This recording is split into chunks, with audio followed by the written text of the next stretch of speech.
So, yeah. Oh, you're...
Almighty God, I come to you today to pray blessing over this assembly of our Tarrant County elected officials. Thank you for these commissioners. Thank you for their diligent work as they strive to govern my great county. As they make decisions today regarding infrastructure, transportation, expenditures, and the needs of our people, I humbly request the wisdom of God to be present in this room. I also pray specifically for Judge Whitley as he presides over today's proceedings, and may you also bless him with a lasting legacy of quality decision-making, justice, strong leadership, and faith. I also pray blessing over all the commissioners, bless their work, but also bless their families and their homes. And may our Tarrant County leadership continue to be marked by strong ethics, compassion, creativity, humility, and wisdom. May the Spirit of the Lord rest upon them, the spirit of wisdom and understanding, the spirit of counsel and of might, the spirit of knowledge and the fear of the Lord. Give our elected officials sharp minds and a cheerful, bold confidence to deal with the unique challenges of our rapidly expanding county. May no divisiveness, mockery, or hatred discourage these leaders, and may they use the wisdom from God to come together in a spirit of unity to accomplish what will ultimately honor you as they serve the 2 million residents of this, the best run county in America. And God, may you be enthroned above all else in my Tarrant County, and may the glory of Almighty God shine brightly in this place, for we invoke your presence here now. Holy Spirit, you're welcome in this place and in these proceedings. In Jesus' name, amen. Amen. I pledge allegiance to the flag of the United States of America and to the republic for which it stands, one nation, under God, indivisible, with liberty and justice for all. Honor the Texas flag. I pledge allegiance to thee, Texas, one state, under God, one and indivisible. Thank you, Pastor. I may have to just take you with me wherever I go and need a prayer. Hey, I'm with you. Thank you very much.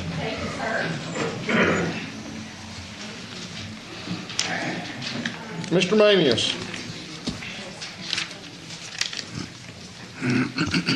Thank you, Your Honor. Members of the Court, just several announcements this morning.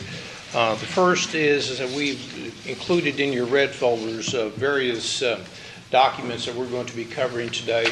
Those are going to be mainly on our presentations as far as briefing is concerned. Also, you should have a more complete set of information as it relates to item number 1 under the Administrator section. Also, I'd like to remind the Court that this afternoon at 2 o'clock, or whenever we get to that point, after 2 o'clock, the IT Steering Committee is going to be meeting in the second floor of the Assembly Room of the Family Law Center. And so we will start that meeting. If we're not completed with the Commissioners Court, we'll start that meeting as soon as the Court adjourns. Also, members of the Court, Your Honor, we do have a number of audience participation forms. We have one that deals with a specific item on the agenda itself. The remainder of those are items that are not specific on the agenda. I believe that we have several that are call-ins, and then we have a number that are in person. We're also going to take, as we have in the past, we're going to take things out of order today. We're going to start, whenever we get to the administrator section, we're going to go into the briefing items. We're going to take the bond program up first. Then we're going to have a presentation by TCDRS, and then we will start our section with the presentations. Great. And then we will pick up White Settlement, which is part of the administrator's section. We'll cover that real quick. And then the ARPA presentation will be the last one we'll consider, which will be at the end of our meeting this morning. Thank you. Court members, you have before you the minutes of our regular meeting of June the 8th. Move approval. Second. We have a motion and a second. Any discussion? Please vote. Commissioner Johnson? Yes. Motion passes unanimously. Proclamations and resolutions. Commissioner Brooks, you got a couple? Yes, it is my So why is Johnson? privilege to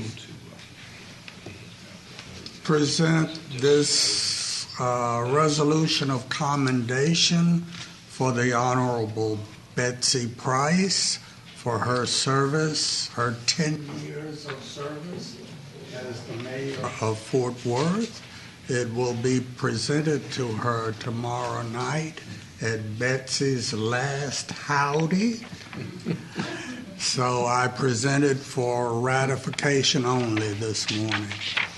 Move approval. Second. We have a motion and a second. Any discussion? Please vote. Commissioner Johnson? Yes. Motion passes unanimously. Commissioner Brooks? Okay. I have a proclamation related to Alzheimer's and Brain Awareness Month,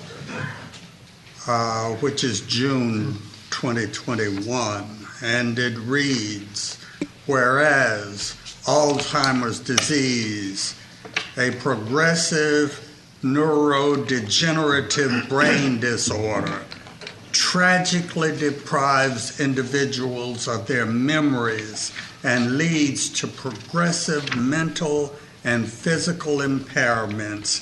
And whereas Alzheimer's is the 6th leading cause of death in the United States and is the only cause of death in the top 10 that has no cure and no way to slow its progression. And whereas more than 6 million people in the United States are living with Alzheimer's, including 400,000 in Texas. And whereas, according to the National Institute on Aging, Alzheimer's disease indirectly costs businesses more than $37 billion a year in lost productivity for employees who miss work or leave their jobs to provide care for a relative. And whereas, with early detection and diagnosis, individuals and their families can gain access to treatment medications, enroll in critical research trials, participate in planning for the future, and receive support from the Alzheimer's Association. And whereas there is a need to raise awareness about Alzheimer's disease and to honor all caregivers who support and care for loved ones with Alzheimer's disease, and the researchers who are seeking a cause or cure. Now, therefore, be it resolved that we, the Commissioners Court of Tarrant County, do hereby proclaim June 2021 as Alzheimer's and Brain Awareness Month in Tarrant County, and stand with the Alzheimer's Association North Central Texas chapter in its unwavering focus on finding a cure and for advocating for those living with the disease. In witness whereof, we have hereunto set our hands and caused the seal of Tarrant County to be affixed this 15th day of June, 2021. Alzheimer's and brain awareness are significant causes in my life because my mother died from complications of Alzheimer's disease. That has caused me to understand the impacts of Alzheimer's disease, not only on the individual suffering from that disease, but on the family members and others who give care to a person walking that journey. And for that reason, for the past 6 years, Precinct 1 has presented an annual Alzheimer's Symposium in partnership with the Alzheimer's Association, among others. Y'all pay attention to this. It's important. I move approval of this proclamation. Second. We have a motion and a second. Any discussion? Please vote. Commissioner Johnson? Yes. Motion passes unanimously. Here to accept this proclamation is Shelley Young, Program Manager of the Alzheimer's Association, North Central Texas Chapter. Shelley, would you join me at the podium?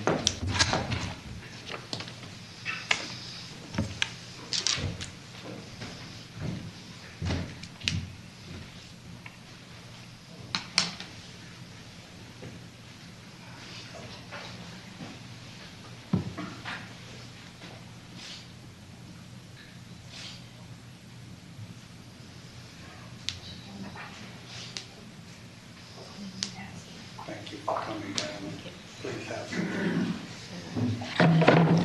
Good morning, and thank you so much to Commissioner Brooks and the entire Commissioners Court. It's a pleasure to be with you this morning, and I know so many people who are here today have been impacted by Alzheimer's and other dementias, and I'm one of those people. For 10 years, I watched as Alzheimer's ravaged the brain of my mother, and as she descended into a place where she didn't really know who I was anymore and didn't recognize things that were so important and so familiar to her. And for 6 years, I watched my father as he lived in confusion and lived with hallucinations and this constant state of not understanding his environment as he was ravaged by Lewy body dementia. And so it's one of those things that affects so many people. Commissioner already said over 6 million people in the U.S. alone have Alzheimer's. That doesn't even account for the other types of dementia. So I think it's so appropriate that we come together in June and we talk about Alzheimer's and Brain Awareness Month. And so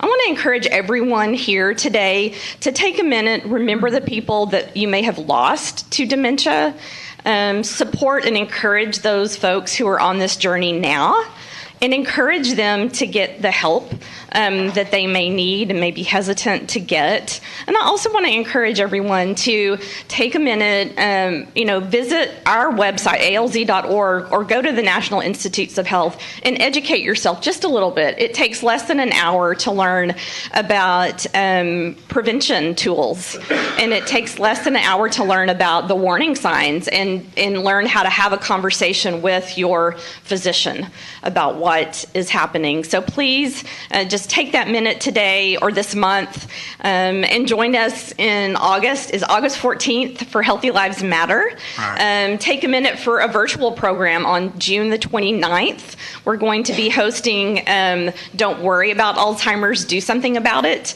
And we'll have a local researcher, Dr. Sid O'Brien, is going to be presenting that day for us. So that's going to be a great program. So again, just go to alz.org and learn what you can and reach out and help the folks in our community and your loved ones who have been impacted. So thank you so much. Thank you. Thank you.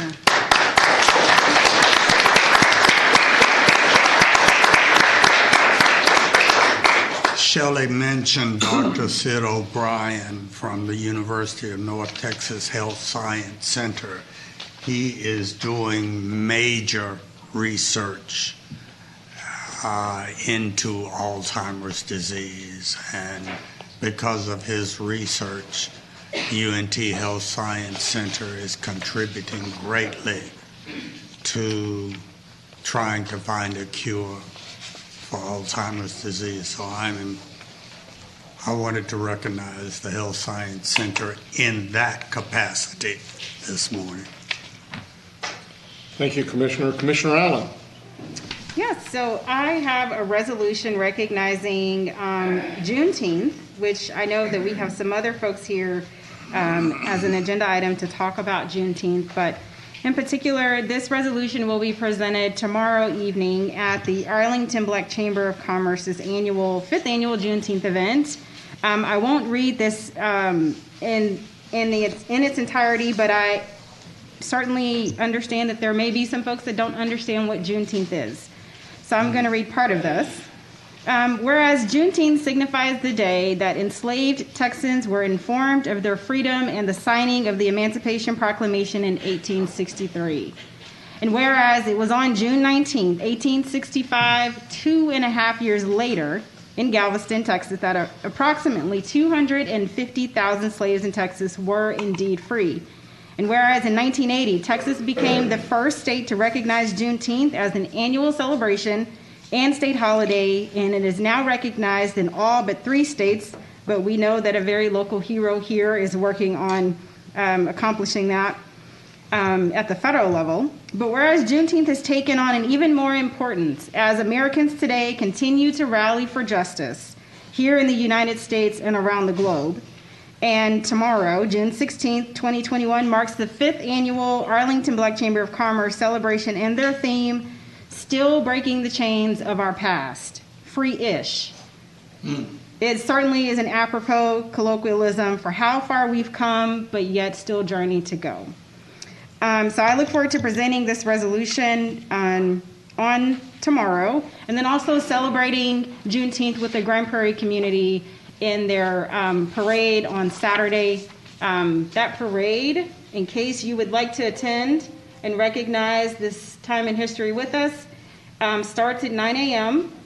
Actually, it starts at 10 a.m. at Grand Prairie City Hall and goes on to Tyree Park, where we will also have a pop-up vaccine clinic there, thanks to our partnership with our public health department. So with that, I move for approval. Second. We have a motion and a second. Any discussion? Please vote. Commissioner Johnson? Yes. Motion passes unanimously. I would just add, I know that on the Juneteenth celebration here in Fort Worth, I believe we're also going to do a pop-up clinic, and Vinny can Absolutely. speak more to that Yes. in just a few moments. I want to remind everybody that our Senior Synergy event is coming up on July the 1st. If you have not registered, or if you know of someone who might like to register, please give them Catherine's number. That's 817-884-1234. We made it real easy for her so she could remember it, and so y'all can remember it too. And so please call. We're looking forward to that again this year. We did not have it last year. It will be, bless you. It will be at Will Rogers again, and there'll be plenty of room. We're going to spread things out even a little bit more, and there'll be plenty of room for folks to be able to move around. There comes Catherine right there. So what did I miss? Nothing. It's just if you haven't registered, you need to. So it's not just for those that are 55 and better, but also any family members and caregivers. So family members, caregivers, anybody who's interested in participating, please just give my office a call. Again, Catherine's number is 817-884-1234. Thank you. Other announcements? Yes. Did you have one, Commissioner Brooks? No, ma'am. Okay. Go for it. Very good. So very quickly, I just wanted to be sure to share about some other pop-up vaccine clinics that are being held in Precinct 2. I won't list all the dates, but that information can be found by contacting my office. But we started off yesterday with a pop-up clinic at the Mansfield Subcourthouse. And that was from 9 a.m. to noon. They'll be there again Thursday, June 24th, Monday, June 28th. Today, there is a pop-up clinic at the Precinct 2 Maintenance Facility in Kennedale at 1203 East Kennedale Parkway. That's from 9 a.m. to 12 noon, so just about another hour and a half. And then additionally, through our partnership with UNT, we've got some pop-ups at St. Matthew Catholic Church in East Arlington this Friday, Saturday, and Sunday, and also Cornerstone Baptist Church today and Thursday. So plenty of opportunities, convenient opportunities throughout Precinct 2 if you have not yet received your vaccine and you're interested in doing so. And if you have any questions, you can feel free to contact my office at 817-248-6099. Thank you. Thank you. Commissioner Fickers, Commissioner Brooks, any announcements? No. Commissioner Johnson. Thank you, Your Honor. I have a public statement that I would like to read for the public today. Today, I would like to let my constituents, friends, supporters, and staff know that I will not be seeking re-election in the upcoming 2022 Republican primary. Sounds like somebody's happy about that. With this said, I am very committed to completing my current term, and over the next 18 months, I will give my fullest effort toward achieving results for all families across Tarrant County, Commissioner Precinct 4, including a strong push to lower property taxes, improve our county roads, and keep our citizens safe from crime. I am humbled to serve with the dedicated members of this Commissioner's Court, as well as work shoulder to shoulder with the thousands of men and women who serve our county. You are a great team. I was sworn into this office in 1987, and over the past 34 plus years, I served on the Commissioner's Court overlapping 3 county judges, 10 county commissioners, and 7 U.S. presidents. Wow. My door will continue to be open to everyone. Our coffee will always be hot. Our concerns will be important. And my staff and I will continue to pride ourselves on being responsive to all constituent needs. It is the highest honor to serve Tarrant County, which is why I felt it was necessary to make my intentions known now, so whomever follows in this office will have time to be prepared for the election cycle ahead, and then to be prepared to hit the ground running in 2023 for one of the fastest growing areas in the country. Again, you're going to have to put up with me for 18 more months. And there's still a lot to be done. So let's get it done. Thank you.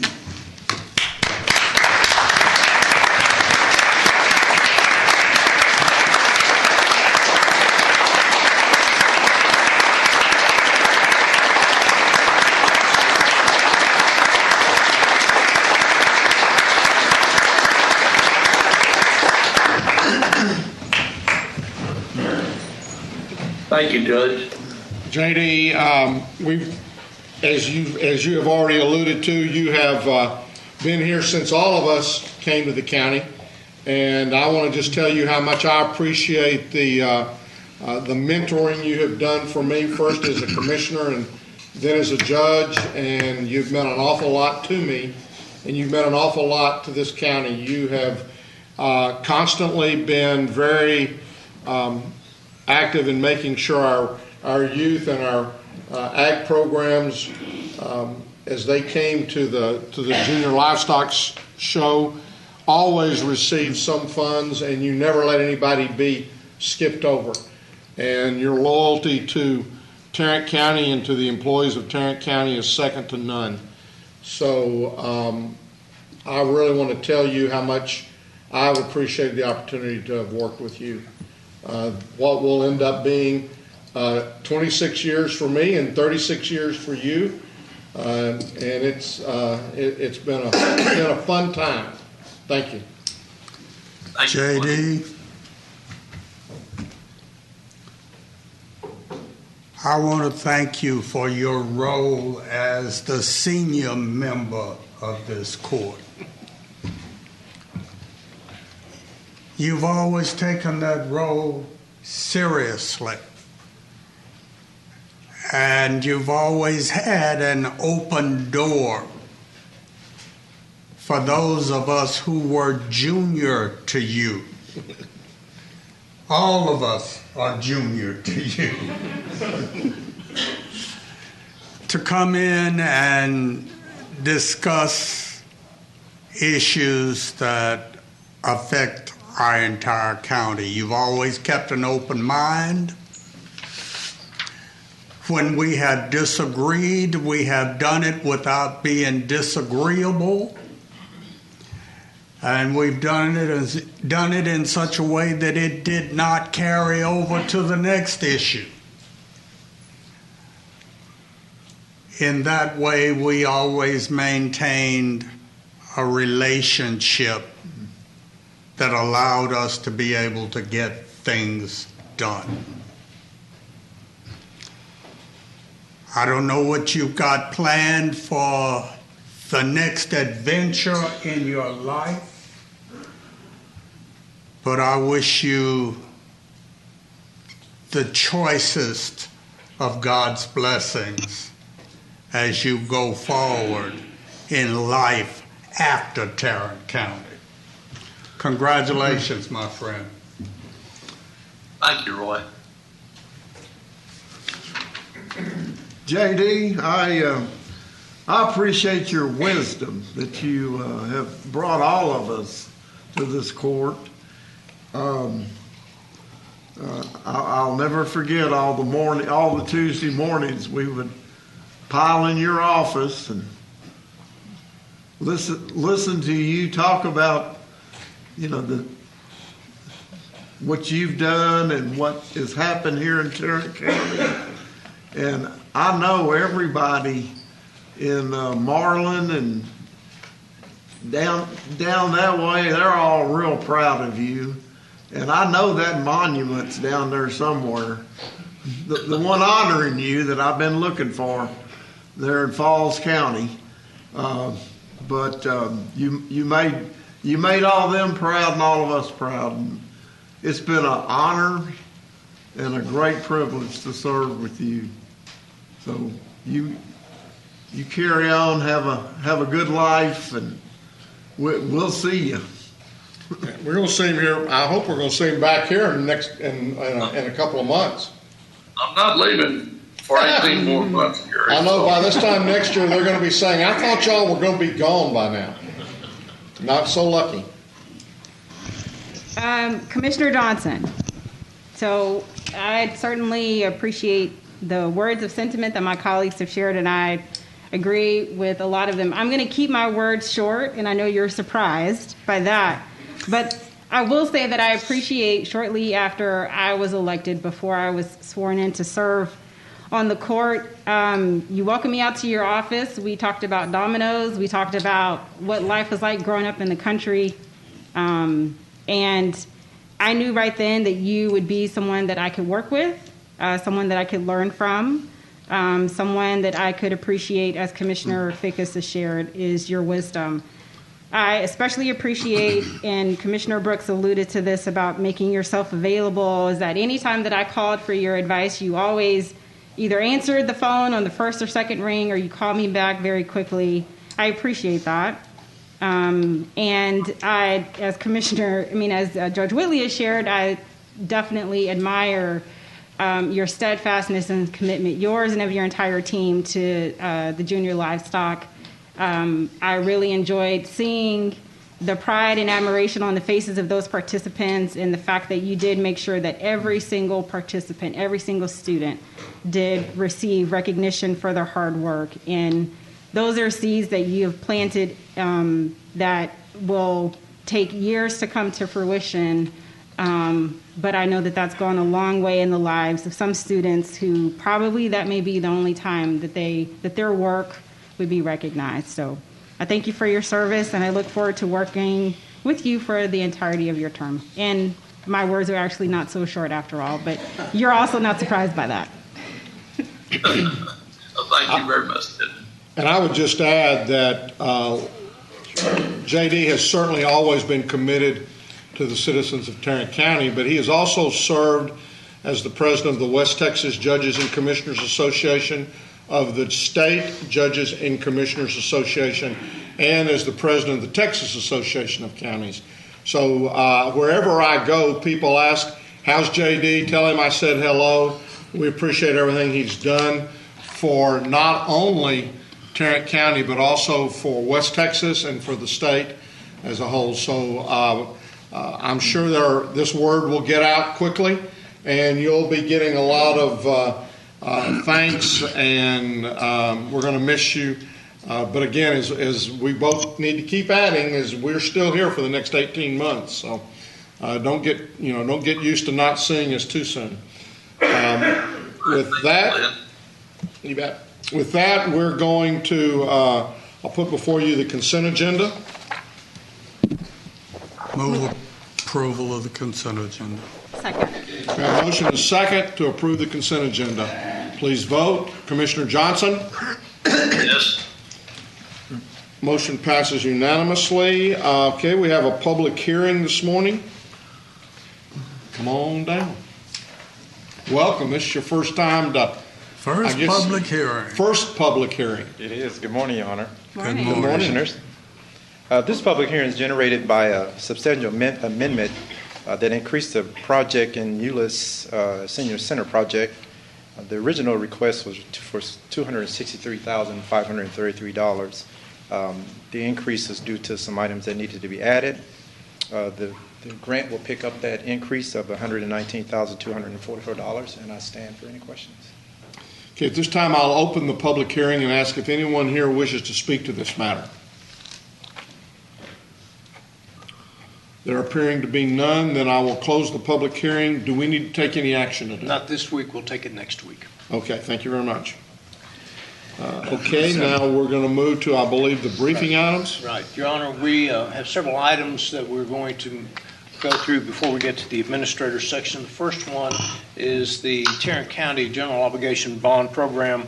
We're going to ask Mr. Vandergrift to come forward, talk about where we are, and give you a status update on the transportation piece of that particular program. Mr. Vandergrift.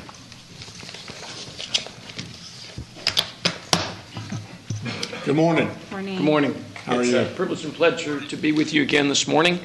The purpose really today is to just give you a brief update of where we're at, but to also we have some questions and clarifications that it would be good to have the court weigh in on, so appreciate that. Let's see, I make sure that I've got the presentation here. I do. So the primary part today that we need is really some policy clarifications as well as project eligibility. And as usual, I brought too many things up here to the podium so that I'm prepared for any questions that you might have. The policy clarifications that we need really, first off, is with inflation cost. By the way, you did have a submittal that went out to all the cities and out there in terms of what was eligible and what was not. And so we had some pretty significant information there that was available to them.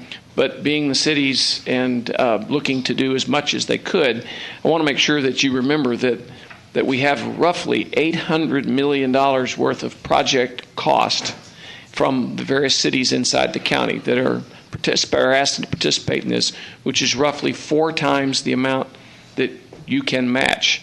So therefore, some of the things that I want to make sure we talk about with you this morning are not in the spirit of trying to prevent any city from making a request, but to also look at the rules you set up and then ask for some clarifications to make sure that we keep in mind that there perhaps are some natural watermarks, if you will, that can be put in place that will not reduce any city's opportunity to participate in the bond election, because we understand it will be spread across the county, but to within the confines of what you as a commissioner's court at least indicated early on when this process started. So the first is here about inflation cost. There are 70 project submittals out of the roughly 196 that were submitted that have requested inflation costs. That cost has been estimated by the county staff and our outside consultants at about $42 million if it was allowed.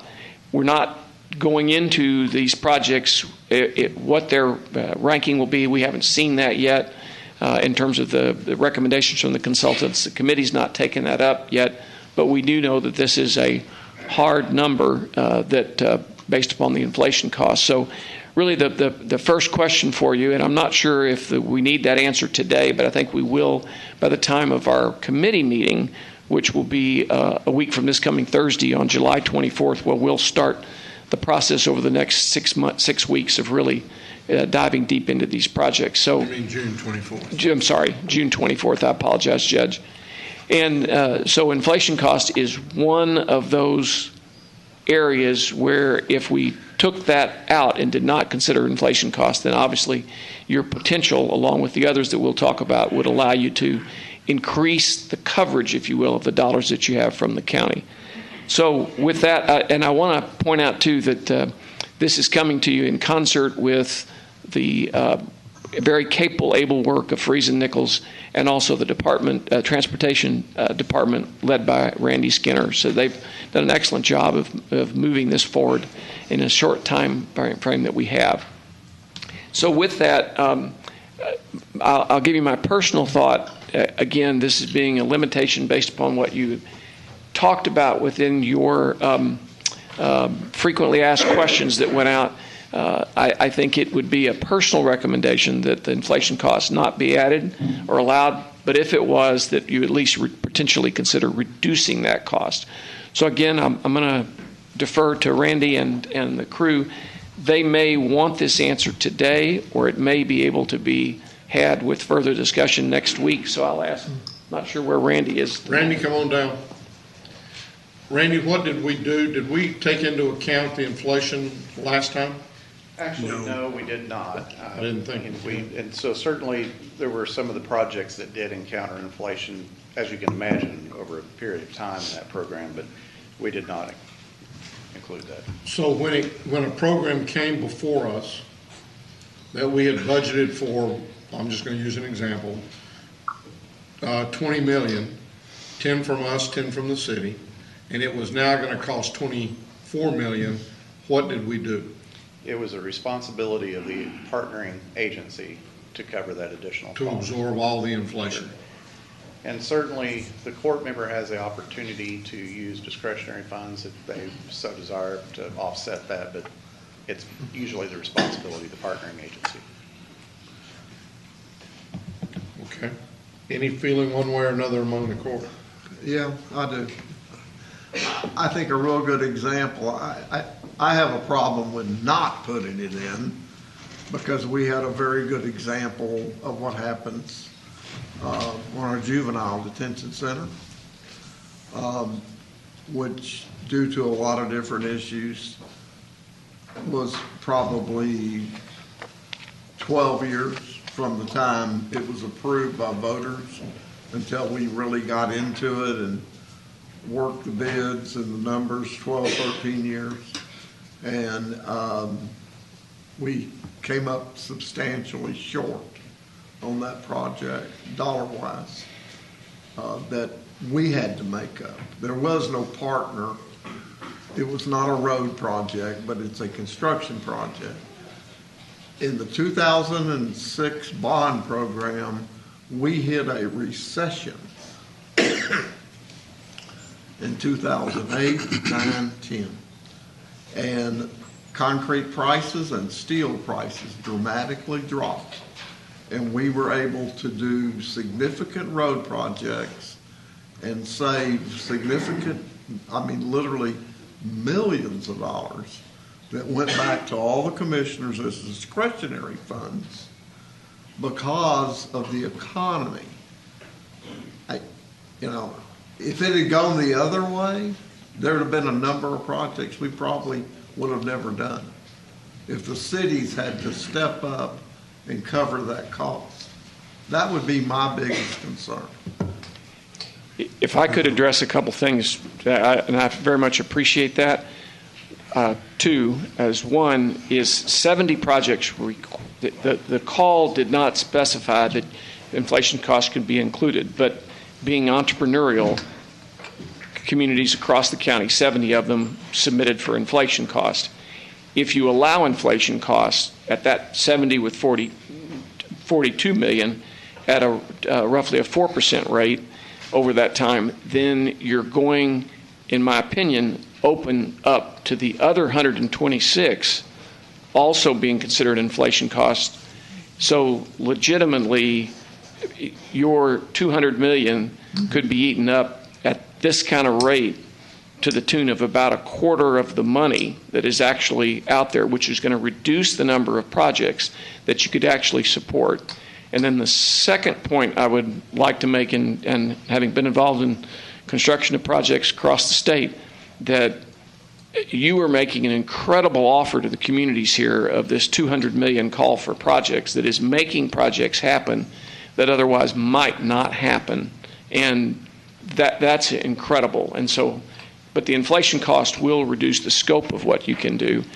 And if you want to do inflation costs, then I might also suggest that you maybe lower the inflation cost to like a 2% factor, which would obviously reduce those that asked it. But if you broaden it and make it inclusive to the rest, then it would obviously make that less onerous. But again, you're already giving them 50% of the selected projects that you all do. That's pretty significant. Victor, I'm sorry, go ahead, Commissioner, because you wanted to say something. I would be opposed to including inflation as a factor in this bond program. We cannot, as a governmental body, mitigate all of the risks involved in going forward with these projects.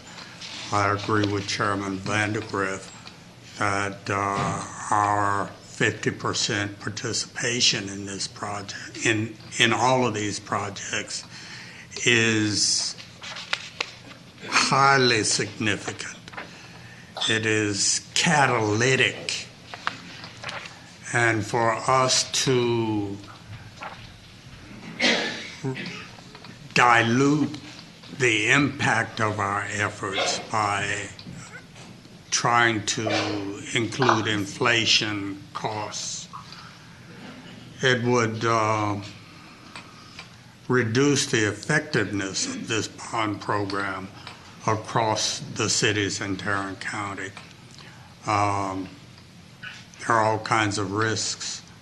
We can't mitigate them all. And so I would suggest that we not try. My question would be is if you have a city that submitted a project that they did not anticipate starting in 3 years, did they price it at today's cost or 3 year, some sort of an estimate as to what costs would be in 3 years? You need to get up. We're going to get one of our experts to answer that question. I think it was across the board, honestly. I think that some, yeah, it varied. Okay, don't hesitate. Come on forward. Yeah, so there's three elements to that. So they did the cost of today's cost with a contingency, and then they applied an inflation rate. Those that asked for inflation applied it to be the construction year. So if a project was submitted and they did not anticipate, for some of them, and again, the committee will have to go back and prioritize, but let's say, for example, that someone expected their program to start 3 years from now, then they may very well have taken today's cost, inflated that for anticipated in appreciation or cost inflation, and it might have been 10% higher than what it would cost if they'd been building it today. Yeah, I think the communities that didn't include inflation had higher contingency. So if they had a project that wasn't fully developed, they might have a 25% contingency built into their numbers to account for that. Whereas some of the projects that are closer to being shovel-ready had a 10% contingency. Okay. Now, I mean, based upon that, I think I would agree with what Commissioner Brooks is saying, is evaluate it based upon what the value is that the city is submitting. And when we get to the point of trying to figure out what we're going to do, then as we've said, we've used discretionary in the past. We've used other things, and I think that there's opportunities that we'll just have to look at, and whoever's sitting up here then is going to have to figure out what to do. Okay. Agreed. Short-termer attitude. It's not going away. It's going to affect every single dollar we spend. It's not going to just affect the ones that added it. And, you know. I agree. It's going to affect every dollar that gets spent. Okay? And time is your biggest enemy, as we know. So I agree. You could also, based on shovel-ready, I mean, there's different ways to skin this cat, is that the projects that are going to be shovel-ready in, say, years 1 or 2, maybe the inflation factor doesn't apply, and you're more generous if you decide to do it in the out years of projects you would do. Yeah. Reserve some of your money. The problem we have with that is we told everybody we wanted it shovel-ready within Correct. 5 years, and we all know that we can't afford for them to all be ready in 5 years. No. Not if we're going to maintain, and we are, at least if we're going to not raise the tax rate. and you're pushing them out, so, because of that, and that's going to cost more money Understand. 5 years from now. You got cities that are putting in bond issues for 2022 to match our money that we're going to take to the voters in November of 2021. And I can pretty much assure you that the largest city in Tarrant County, I bet you they're putting in inflation numbers to reflect when that project will actually happen. I mean, they would have to. It would be totally irresponsible not to. That's what concerns me. To ignore it and just say, oh, they'll take care of it. You know, Well, I want to make sure that I'm clear from both. As long as everybody understands where we're at. Yeah, I understand and appreciate the business position that the cities are in and the county is in. I'm looking at it from the standpoint of serving your interest, that you have $200 million available, and that inflation cost will eat into that significantly in terms of your ability to spread that out, because you already are looking at having to make decisions between projects that are you're 4 times oversubscribed just on the face of it. Yeah. So that's the main concern. But we can also, based on the conversation today, I think we still have a little bit of time. We can come back with, based on your conversation, that we can come back with something that maybe give you a way to look at this. Okay, that was going to be my request, so. Okay. I'll wait till then to weigh in more. Okay, we can do that. We can do that. The next that we need to talk about is the shovel-ready evaluation, and I think we're probably all on the same page here based on the conversation today and in previous sessions.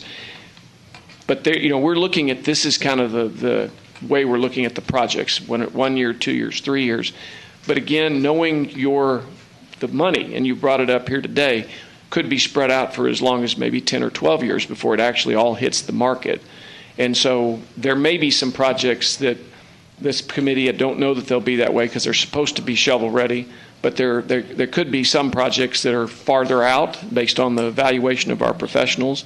And so those projects we might bring back to you for your consideration even beyond the 5-year period of time. And then also, because I think that has to be made clear to the communities out there. And we've been talking with our financial advisor, and I hope that our financial advisor will be here in the next couple of weeks. They're coming next week. Okay. Yeah. So they'll be here next week, and at that time, we'll be able to plug in some, depending on what assumptions the court is willing to make with regards to interest rates, tax rates, appraised values, all that kind of stuff. We should be able to have at least a ballpark estimate of what amount of debt we might be able to issue, knowing that we're going to stay with the no increase in tax rate. We've got, I see Michael out there and Amanda out there this morning, and one of the questions that I had kind of posed to them and going to be interested in hearing from them about is the same question about, what kind of cost estimates do we have on the DA's or the Justice Center, and what is the expected cash flow on that, because that then impacts what we're looking at from a standpoint of the transportation. But it doesn't mean that we might not necessarily be able to borrow. If this passes in November, maybe we borrow next year, even though, we're just getting ready for that. So we're going to have to look at a lot of different things, but that's what I want the financial advisors to give us some. And as a court, we're going to have to sit and decide, okay, as we play with the model, what interest rate do we want to be charged? What appreciation of value do we want to estimate? And different things along that type of lines, and that's going to all be critical to then going about looking at from where y'all are going to come from. Yeah, well, I'll make sure that I'm personally here to listen to that presentation, and I think that will give us some guidance as to moving into the next meeting of the PEC committee, which will be on the 24th, a couple days after your board meeting. It'll be very helpful, because to me, we're really talking not necessarily shovel ready, because in my limited scope, that means we're ready to dig ground. It's more like project readiness, because the money flow will be somewhat constricting on these projects and how they come out. Okay, that will be very helpful to have that. Then the next slide really talks about the submittals that are for money and work. We have 37 submittals included work prior to November 2021 when the bond election would go through. It's very clear in the frequently asked questions and in the information that was given to the communities that they would not be reimbursed for work done prior to the passage of the bond package in November 2021, but yet we do have 37 submittals with respect to that that are requesting to get that type of reimbursement. So I want to make sure, and as for the committee's perspective, that whether that's going to still hold true or not, that again, it was part of what you put out there to them. And if you want some... Submit that no means no. So you're saying no to any reimbursement prior to November 21st, but the project itself is eligible for costs incurred after November the 20th? Yeah. Yes. Yeah, absolutely. The decision of no meaning no, that doesn't submit, any of these projects that are still eligible to be considered would be considered. We would just eliminate that. And again, being honest, kind of operating a little bit like an accountant here, with all due respect to an accountant across from me, I'm just trying to make sure that we always keep in mind that there's roughly $800 million worth of projects, and there are parameters that which you did set up, or a few that were unclear, but mostly set up. And in keeping with those, that number will self-correct itself a little bit. That would help you in terms of the number of projects that you would be having to decide between. Hope that makes sense. Okay. So we'll go with that then, that no means no.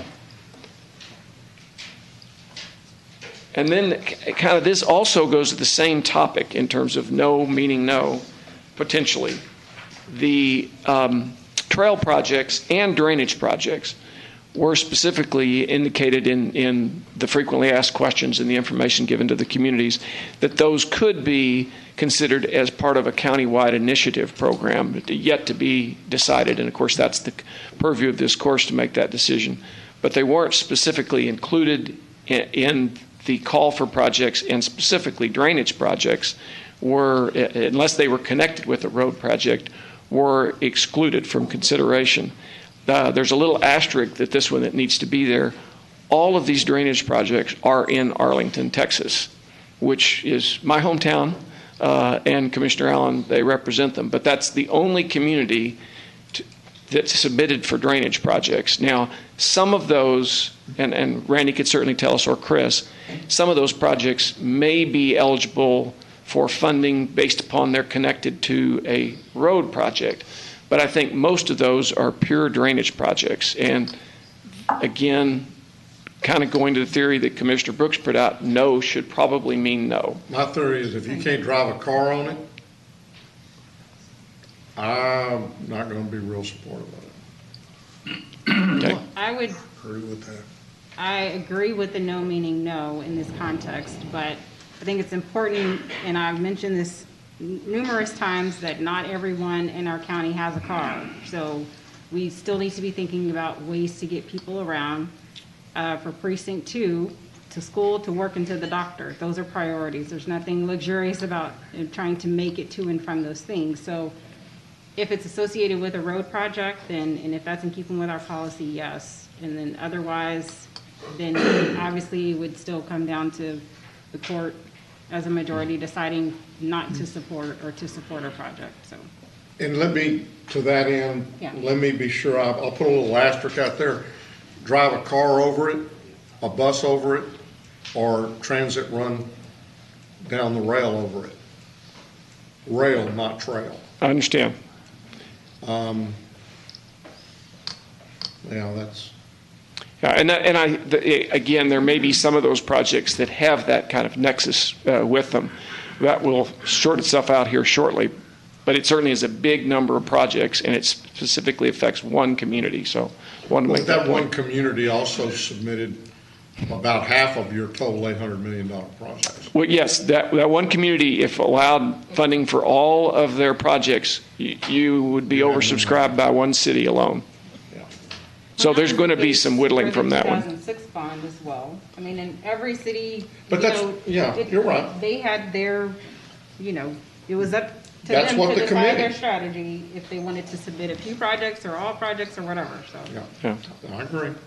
And by the way, I think I've said this before, but the 15 members that you've appointed to this committee, they're stone cold killers for the things that they're interested in and the precincts that they represent. And they have the county in mind as a whole. And my job is to just kind of make sure I referee that. And in part, some of this is to be sure that we narrow the scope of what they have to be discussing based upon the rules that you set forward.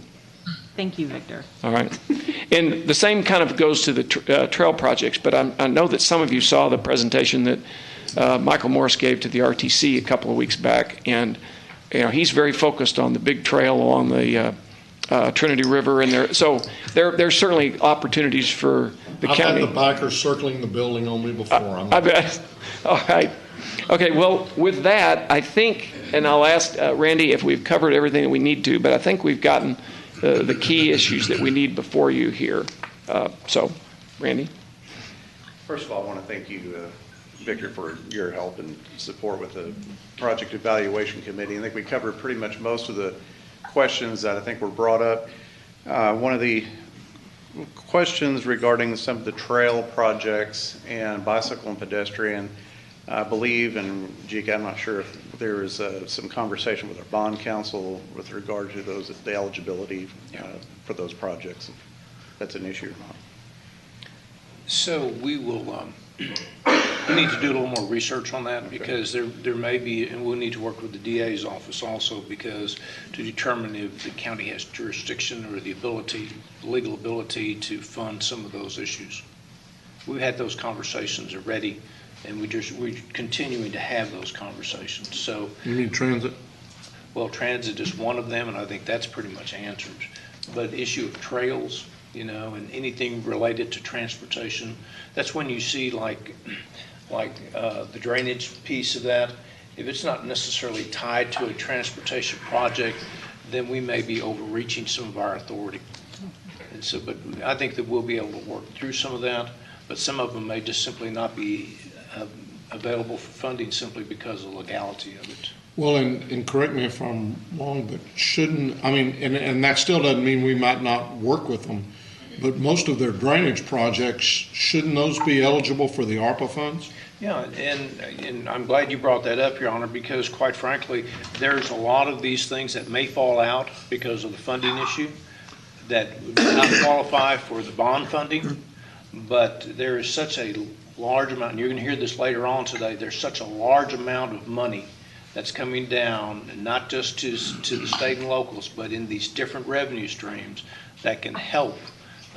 And maybe one of the things that the county may want to consider eventually is being that pointer to be able to show individual jurisdictions where they can go to get the money to particularly pay for that particular project. I think that would be a good role for the county to be playing in that effort also. And Randy, I mean, I know, for example, there's one of the roads that was submitted that Commissioner Johnson and his road crew and then some discretionary monies, not only from mine, but also from his, are going to be utilized.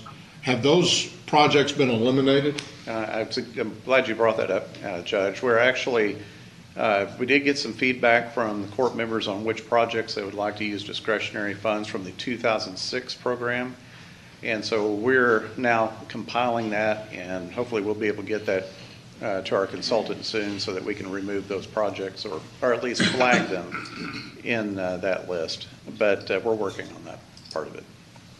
If there are any other projects, certainly let us know as soon as you can so that we can get those identified.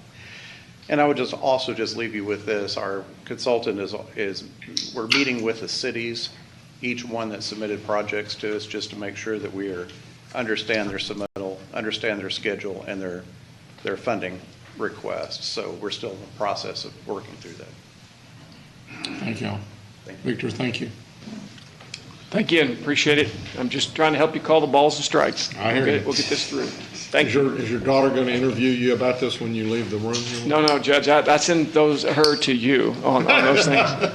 In fact, that does make a good point. I have been contacted by the media a couple of times on this, and I've said, look, if you're looking for policy decisions, that's not me. I'm just a balls and strike person, and got to go back to the court. Before, I have enjoyed, one of my fondest times is having had the opportunity to work with 3 generations of Vandergriffs. Yeah.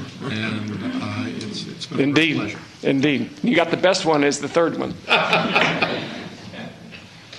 So, members of the court, we're going to continue with our briefing items, and we're going to go to... One other thing, I mean, I just, before we do that, Mr. Bennett and Amanda. I apologize. Yeah, and I forgot about it too, so. We talked last time y'all were here, and Marvin, I know you really haven't, your group hadn't been too involved in that, but you may want to speak to it also. As I mentioned, we're going to have the financial advisor here, Mr. Manius indicated, next week. And I believe that one of the things that we're going to need to at least have some sort of a ballpark estimate about is, and I realize it's very difficult because you have nothing but a conceptual idea at this point in time, but the cost y'all had estimated previously at, I believe, 116. That's correct. And I understand you've brought that down and you're willing to get it under 99 even if you have to put a little money up. We have yourself. about 98 million. 98, okay. So you don't have to put any money up to get it below 100. That's right. What we did is we made the footprints a little more efficient. We looked at some other ways of doing things to squeeze it down. And it's not unusual at a conceptual stage for those numbers to vary by that much, but we were able to make the building footprint a little bigger, which is more efficient. Now, how many parking spots were y'all estimating in that? Amanda's going to, the person who knows all the details is looking at it. About 500. And those will be additional new spots. That's a net addition of about 500. No, she's shaking her head. It varies with the scheme. You better turn around because she's not. This is like Mr. Manius being up here saying one thing and the people behind him are shaking their head. Our option 4A had an addition of 457 spaces. Our option 4B had 556. So it's somewhere in between those two numbers? That's why I said about a 500 add. So you might work with Marvin and just be sure y'all are on the same page, or somebody is here to kind of tell us that from the time we start, which if it passes the bond issue, I would assume the first budget, where is she? Raise your hand, Helen. Is she in here right now? I saw her come in, but then I saw her leave. Okay. There might be some percentage of that cost will occur probably in '23, and then from '23 to probably '26, we'll be spending money. So just somewhere in the ballpark, if we can be sure that our financial advisors have that through either GK or Marvin. Yeah, we have developed a cash flow diagram to look at how much cash flow would be required at what period of time. Great. So we can share that and be happy to do that. So I do think it's going to be important, though, that our facilities people, that we get with you all and take a deep dive into not only the schematics and everything, but the pricing, because we're going to be depending on facilities to deliver a lot of that information to the court. And we know, I mean, yeah, I agree 100% with Ms. Mayes, but, you know, we got to get past November and however much, but if they're going to be here next week, those estimates will be very beneficial, and I want them to be able to plug those in, at least as a preliminary number, as we look at the cash flow, because that's then going to tell Victor and his group what money they may have available, depending upon the assumptions we're willing to rely upon for our go forward. So thank y'all very much. You're very welcome. Appreciate it. Thank you, Michael. So we've always experienced whenever people are shaking their heads behind us, that the people behind us don't know what they're talking about. So just want to make that. He makes that assumption. The rest of us are wondering what's going on behind him. Thank you. Okay, are we ready to move forward? Yes, sir. Okay, so this next presentation is going to be from the Texas County and District Retirement System. Ms. Duckworth from the HR Department is here to introduce the speaker. Amber. Good morning, Your Honor and Commissioners. Morning. I want to Good take a moment just to introduce one of our newest benefits staff. We have a new PBSC benefits coordinator, better known as our retirement specialist. You guys may be keeping her busy in the next 18 months. At least two of us. Exactly. Her name is Amanda Gunn. She's in the back here. And she comes with us with 20 years of experience. Thank you, Amanda.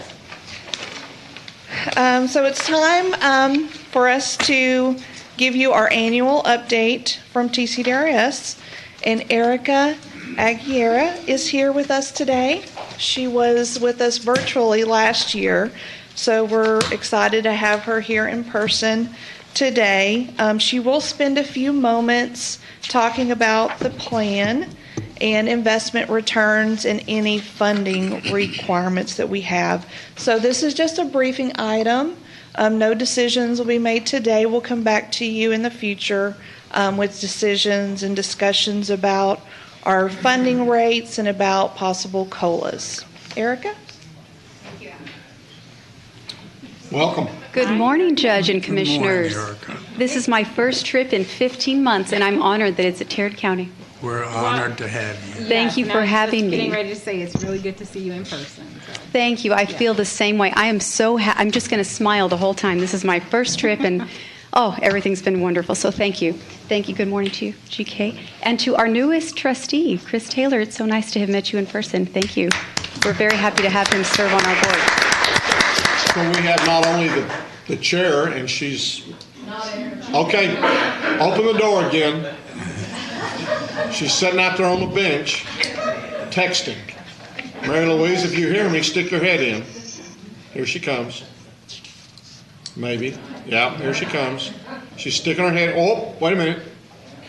There she is. The chairman of the TCDRS board, chairwoman.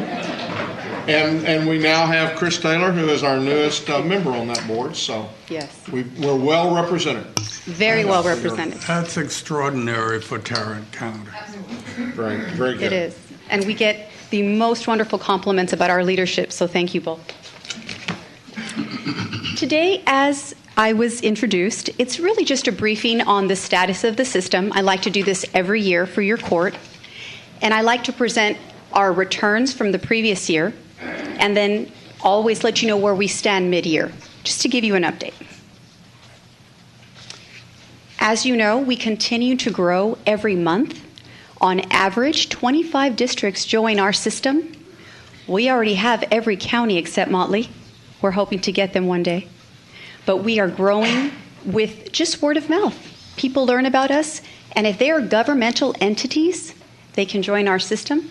And so, like I said, you'll see us bigger and bigger each year with over 800 employers these days. And our assets stand at $36 billion, of which we're very proud to say control the strength of our system. And as you know, TCDRS is a mix of both a defined benefit plan and a defined contribution. We like to say we're the best of both because our benefits are based on the employee balance at retirement and then the match that's given to them for life. It is a lifetime payment. And of course, the risk is shared by the employer that sets the benefit levels, who can change them in any given year, and the employees who don't necessarily get to select those levels. And then, of course, our investment portfolio. So with a shared risk, we are the best of both. I'm often asked, what separates us from other systems, particularly when the conversation is that others aren't as funded as well? And there are 3 characteristics that separate TCDRS from other pension systems, not just in our state, but nationally. And these 3 characteristics are why we are as strong as we are. We are savings-based, so employees over their career are funding their own accounts, and the employers, be it our counties and our districts, are paying for the match over the course of that career. So we know that when that employee retires, the money is there for them. There isn't an assumption, it is guaranteed. While all of this is occurring, as I speak to the decision makers, and I do this across the state, every county and district leadership level sets the board decisions or the court decisions for benefits and what they can afford. And that we like to call responsible plan funding and local control. So you are responsibly funding your match. You set the benefit level so that it meets your workforce need and budget, and you have the flexibility and local control to change that in any given year. And it's these characteristics that separate us from other pension systems.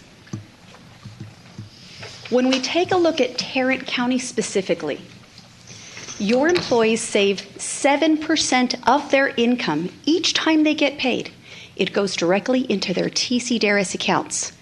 So that's the process of the savings base. They're funding their own accounts.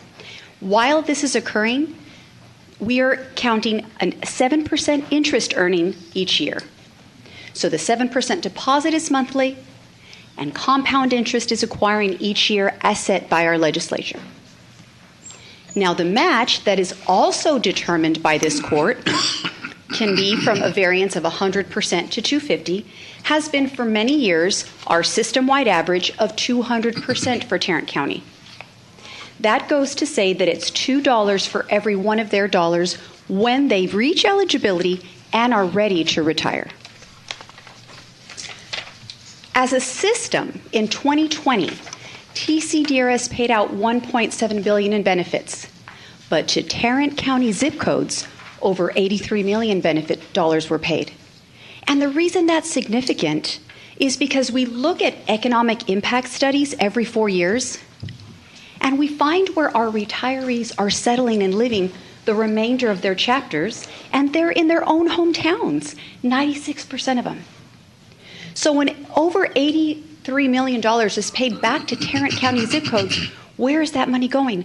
Back into your neighborhoods, back into your local economies. So we always study this, and we keep our decision makers up to speed on where that money is going and how much is being paid out. As a reflection of your benefit levels, beyond the employee deposit rate of 7%, beyond the match of 200, the eligibility rules that are required for any member to reach in Tarrant County to become eligible is to be age 60 with 8 years of service, is to hit the rule of 75, and that's when we add their age plus years of service, or the third is to be any age but with 30 years of service. And those years don't have to be consecutive. Let's say, for instance, they were employed but then they left and came back. As long as 30 years are under their service history, they are eligible. And again, they only need to hit one, but those are the 3 that they must hit any of to become eligible and receive a lifetime payment under this plan by Tarrant County. Now, TCDRS, as you well know, does not receive any state funding. We fund ourselves. Our investment returns are the largest portion. Our employers that are funding the match over the course of employee careers, and then employees depositing into their own accounts. And if I were to give a visual, what we determined is in a benefit dollar that's paid out to a retiree, it's now 74 cents of that benefit dollar is coming from our investment returns. 15 is from the actual match that the employers, our counties and districts are funding. And finally, 11 cents from employees' own pockets. Our portfolio that we manage very diligently, because it does drive the majority of our success, is diverse across and within asset classes.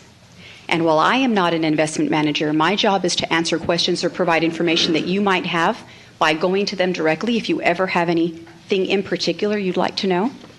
Our information is public, and years ago we added a segment of our website specifically dedicated to investments that you could check in any given day and see where we stand and how we've done, our history of performance, who our current managers are, and how long they've been managing each of our asset classes. I wanted to give a summary of how we closed 2020. You'll notice on the left, the 2020 return is posted, and we closed the year at a positive 9.7%. As of last year, our long-term goal was 8%, so we certainly exceeded that. More recently, we adjusted our investment return assumption from 8% to 7.5%. And TCDRS's long-term outlook anticipates that rates and returns will remain below historical norms moving forward, and we are always looking to the future. It's very important that we do that. Understand the performance of the past, but look to and prepare as we anticipate the future. And forecasts do show decreased returns across asset classes, and therefore it was the decision of our outside consultants and our trustees to adjust the investment return from 8% to 7.5%. If you look at our actual numbers and the performance, it's very important that we provide how we closed each year. I brought today a snapshot of the last 20 years. It'll take us back to 2001. And you'll notice that there's that risk tolerance, that gray band. Our portfolio is designed to perform within that risk tolerance, plus or minus 12 of that former 8%, now 7.5% goal moving forward. 2008 and the subsequent recovery of 2009 are the only times you'll notice we did not stay within that risk tolerance as expected. Okay. Yes, sir. I'm looking at last year and you know, just from what I had heard from other folks, most folks were doing much better than the 9.7. And I see that that's an estimate, which means you probably haven't valued your private equity yet. Yes, sir. Private asset classes are lagged, and so we posted it for the presentation purposes, and they still have it say estimated. And so when it's finalized, I can send you an updated, and that will include any of those target last-minute private asset classes. Yes, sir. Was there a particular, and you may not know this, but it just seems like that's a very low return based upon last year's market after, you know, the recovery from March. You know, we didn't know what the year was going to look like. When everything hit in March and April, it was just something that we really had to kind of take a look at. And as the year went on and it did recover, of course, we have the diversification. So some recovered very strongly, others stayed about neutral, and others not as much. And so I don't know what our investment managers anticipated. I couldn't speak to what their opinion of what they thought we'd close at, but we were very excited that it was a positive and that it did exceed that 8% because we knew it would based on how the year was recovering once we got into the fall and winter months. But I'm not certain what they anticipated just initially. And I would appreciate a follow-up once Sure. private equities are valued. Absolutely. In fact, that should be any day now because we're mid-year. So when they take away that estimated assumption, I can get you those final what we closed the year at. And so again, just to kind of recap earlier what you said, as an employee, as a participant, we receive a 7% return on our deposits. Yes, sir. And so if there was a 9.7% overall return, then that excess 2.7% would go to the county and would potentially reduce our required contribution level into the future? So there is a slide coming up, and it's going to show you the positive impact that the return had on your county. I'm glad you brought that. It's right here. So if we were to look at the reasons for rate change, there are 5 areas that we present because these are the most important reasons and impacts to an employer cost.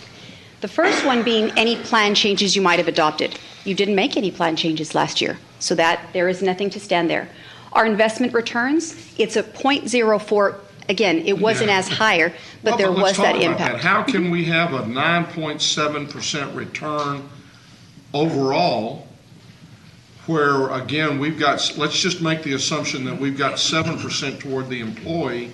That means 2.7% more for the county, so that would take us up in the 11 to 12%, and you're showing a minus number. So what we have to remember is that we recognize gains and losses over a smoothing of 5 years.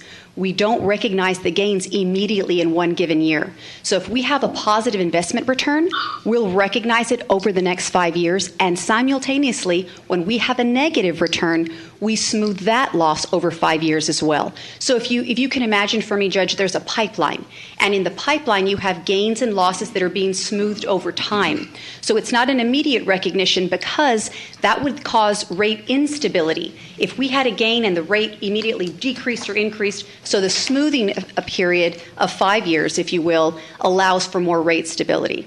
And that's why it's not a gain and an immediate recognition, but rather over the next 5 years, that gain will be recognized, and we still have some losses in the pipeline from previous years. So that's why you see the negative 0.04. I'm going to need a little bit more help on that, because if you look at the 5-year rate of return, our 5-year was 9.1. Our 10-year was 7.9. So it doesn't seem to me like we ought to have losses offsetting the big gains that we have. And so I still don't understand how we came up with a negative return. Well, a negative is actually a positive number. It's backwards. Those 3 negatives actually mean a positive impact. So there was a positive impact of 0.04. There was a positive impact of 0.44% with your elected rate, which is the cushion you've created. And there was a positive impact of 0.69%. So that reduced our required rate. So that says that somewhere in our assumptions and methods, we hurt ourselves to an extent of 1.26. Well, that impact of 1.26 without the negative sign, that is not a positive impact. That was because we adjusted our investment assumption from 8% to 7.5. So our long-term investment goal since the early 90s had been 8%. And with everything that occurred, looking at future forecasts with historical norms being across asset classes decreased, our trustees decided to lower the investment assumption from 8% to 7.5, and that impact is the 1.26 you see. But what the chart also shows, the 3 areas of positive impact, your elected rate, demographic changes, and then the investment return because of the recognition, that offset, so you only see an increase of 13.77 to 13.86 because those positive impacts helped offset the 1.26 due to the investment assumption return change. When was the last time we did the investment return change? This has been also, gosh, I think about 30 years. It's been since the early 90s. It's been 8%, so it's been a long time. It'll be 30 years before you do it again. Very long time, over 3 decades. Mm-hmm. And then the other thing that I might like to hear is, and I think this is going to come back, is you obviously missed your benchmark by 2% this year. So that has to be in one particular area, probably one particular area. But I mean, other than that, before that, y'all had always been above your benchmark, your 5-year and we kept waiting for 2008 to get out of it.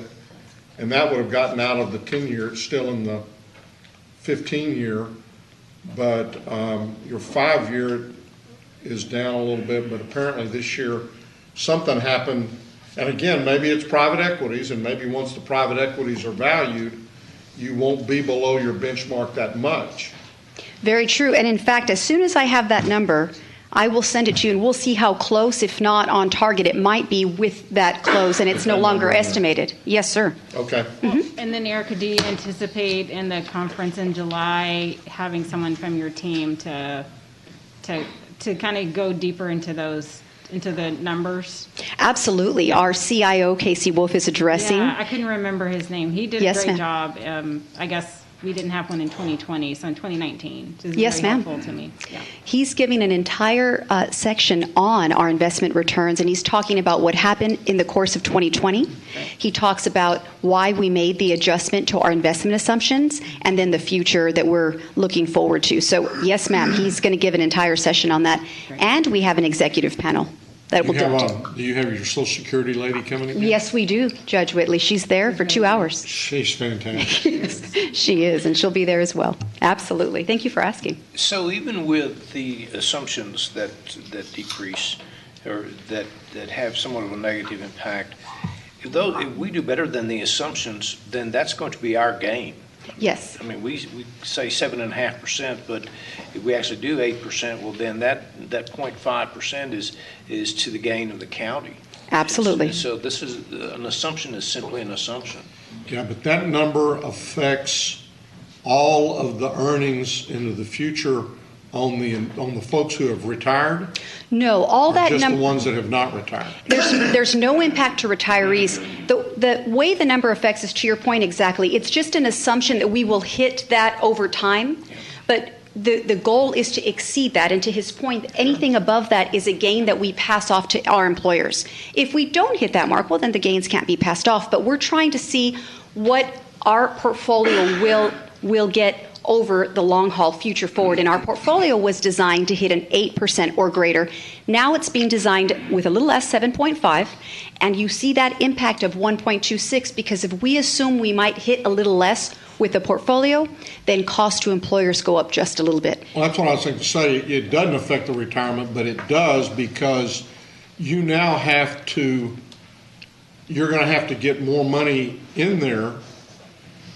And that for our it's just that 1%. I mean, that's the it right there. 1.26. It changed the normal cost. Yes, Judge. Mm-hmm. And so that increases what we have to put in. And my guess is your funded ratio went down because of that assumption also, because now all of a sudden your anticipated earnings in the future are less, and therefore your unfunded liability is more. Just a little bit. In fact, for most employers, there was a small impact, you being one of them because of your elected rate. That cushion you've created for the last 7 years really helped offset that difference. For some employers, they don't have a cushion, and so the cost was a little bit more. But it was different across the system. But for most, it was just a small impact just for this 1 year. And then it changes the normal cost. And when we value plans, we're valuing that our portfolio will gain 7.5 or hopefully greater rather than the 8 of previous years. Because as I recall, last year, our unfunded liability, or that percentage funded ratio, was somewhere near 89%. And now, let's see, for this coming year, it's 87.8 87.8. 87.8. Still high 80s, but it went down just a hair for Tarrant County. Mm-hmm. Once again, because of assumptions. That's right. That's exactly right. It's not reality, it's an assumption. Well, they're hoping it's close to a reality, but Our hope is that we our hope exceed is that. it's much more. That's right. Okay. That's right. And speaking to your elected rate, this slide actually shows that it's 19.50. That's what's been budgeted in. And the increase with the difference of the impact and the adjustment of the assumption brought it to 13.86. So you can see, Judge, that your cushion is still well above what's required. And by doing that, you are creating those excess assets so that when we do have things like this, to your point that we don't have to for many, many years to come, but when they do happen, the difference and the impact is minimal.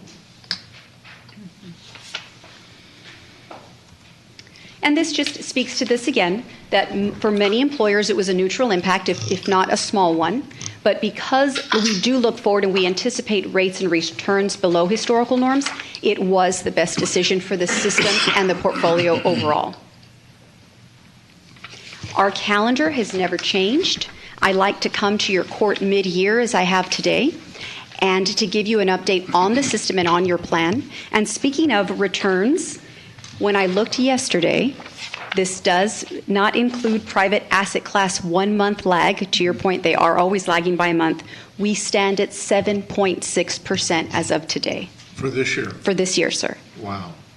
As of right now. And that's with the month lag of the private asset classes. So could be a little higher That's good. also. That's real But good. as of today, I thought you might want to know that, so we checked yesterday. Just keep doing that for the rest of the year, and we'll be again Or at better. 15 or That's right. 16%. That's or better. That's right. And so, as you know, our virtual conference and our CIO and our executive director, our deputy director will all speak to the plan. It is in July, and of course, you're all welcome to attend. Because we had to make the decision last year, we did and fund it all in advance. It is virtual again, but we do look forward to next year being in person and staying in person if that can be in our favor. Of course, plan decisions are not due until December 15th.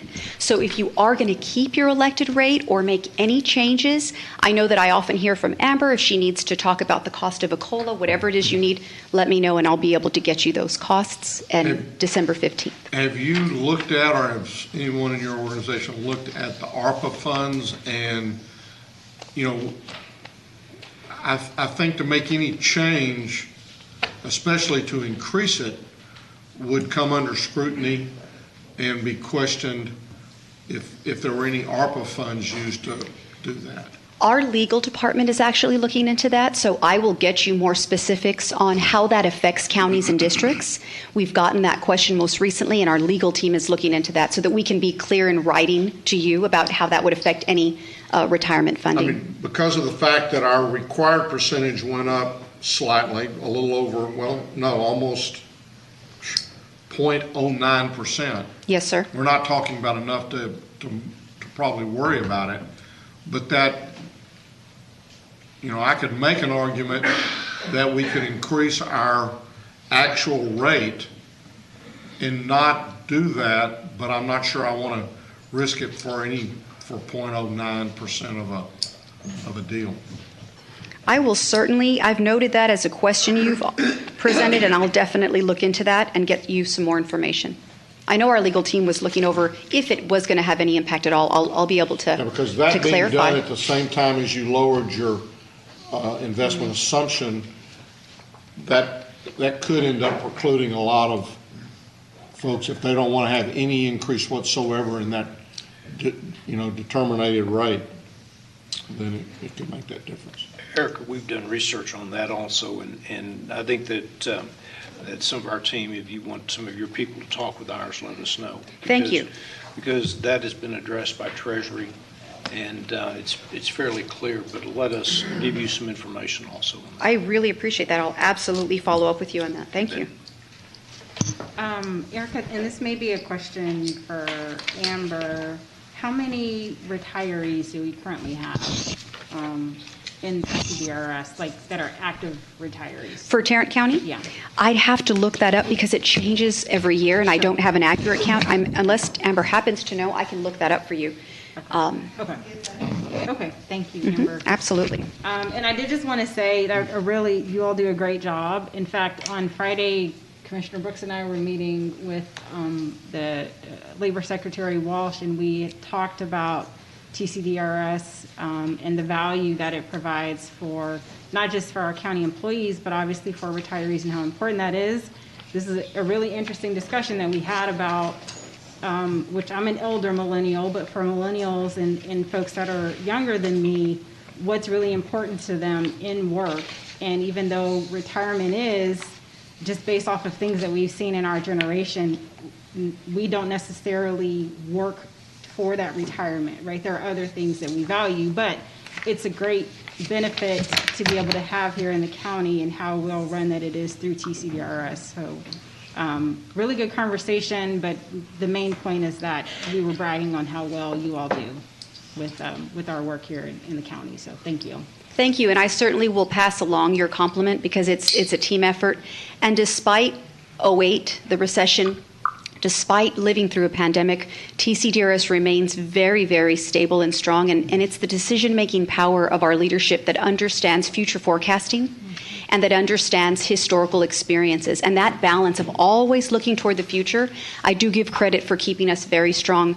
When you look at other pension systems and you study what's happening and how pensions are actually being viewed, we always stand apart from that. And that's the leadership and decision making. So I'm going to pass your compliment along. Please do. Thank you. I really appreciate that. Louise and Trust.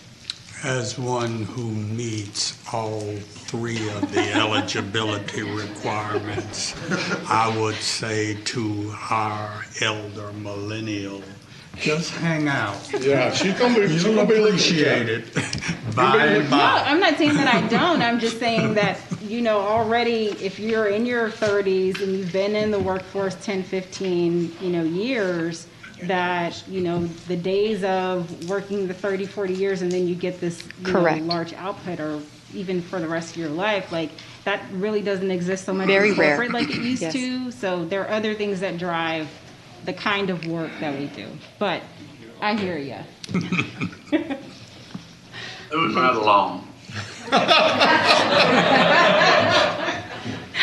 Get no respect around here.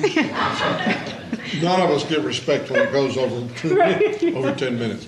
Well, Thank you very much. You are very welcome, and as always, thank you for inviting me. I have some follow-up questions to answer for you, Judge, and I will definitely be in touch with you as per the final offer. So thank you again. I certainly appreciate it. It's always Thank you good for to welcoming see me you, back to the Eric. traveling world. Thank you. Mr. Manius. Okay, members of the court, if we could now go to the administrator section, and we are going to begin by going to item number 1. This is the coronavirus issue. Ms. Sal is here to address the court at this time. Also, as Ms. Sal comes forward, just some things to think about. Now, the world is changing as it relates to some of the reporting that we do for you all on the coronavirus. And so there are some things that, while we'll provide information to you, there's going to be items that really don't change any. So we're going to go very lightly over that, or simply state that there's no changes. And as we move forward in this next month or so, this reporting piece here on item number 1, and also on Vinnie's report, it may change to the extent that if there's not a lot of information, we may be moving to an every other week presentation. Not now, but as we go forward. Lisa. Wonderful. I'm sorry. We look alike. You all look alike. So as Mr. Manius mentioned, I'll be very brief today. I just want to talk about a few topics. We're going to move straight into the vaccination update. So UNT is here today to present. Vinnie's here as well, so I'm going to leave the details up to them. But just a quick note, UNT has opened up several new pop-up vaccination locations that started this week, with the first one being located in Fort Worth at the East St. Paul Baptist Church.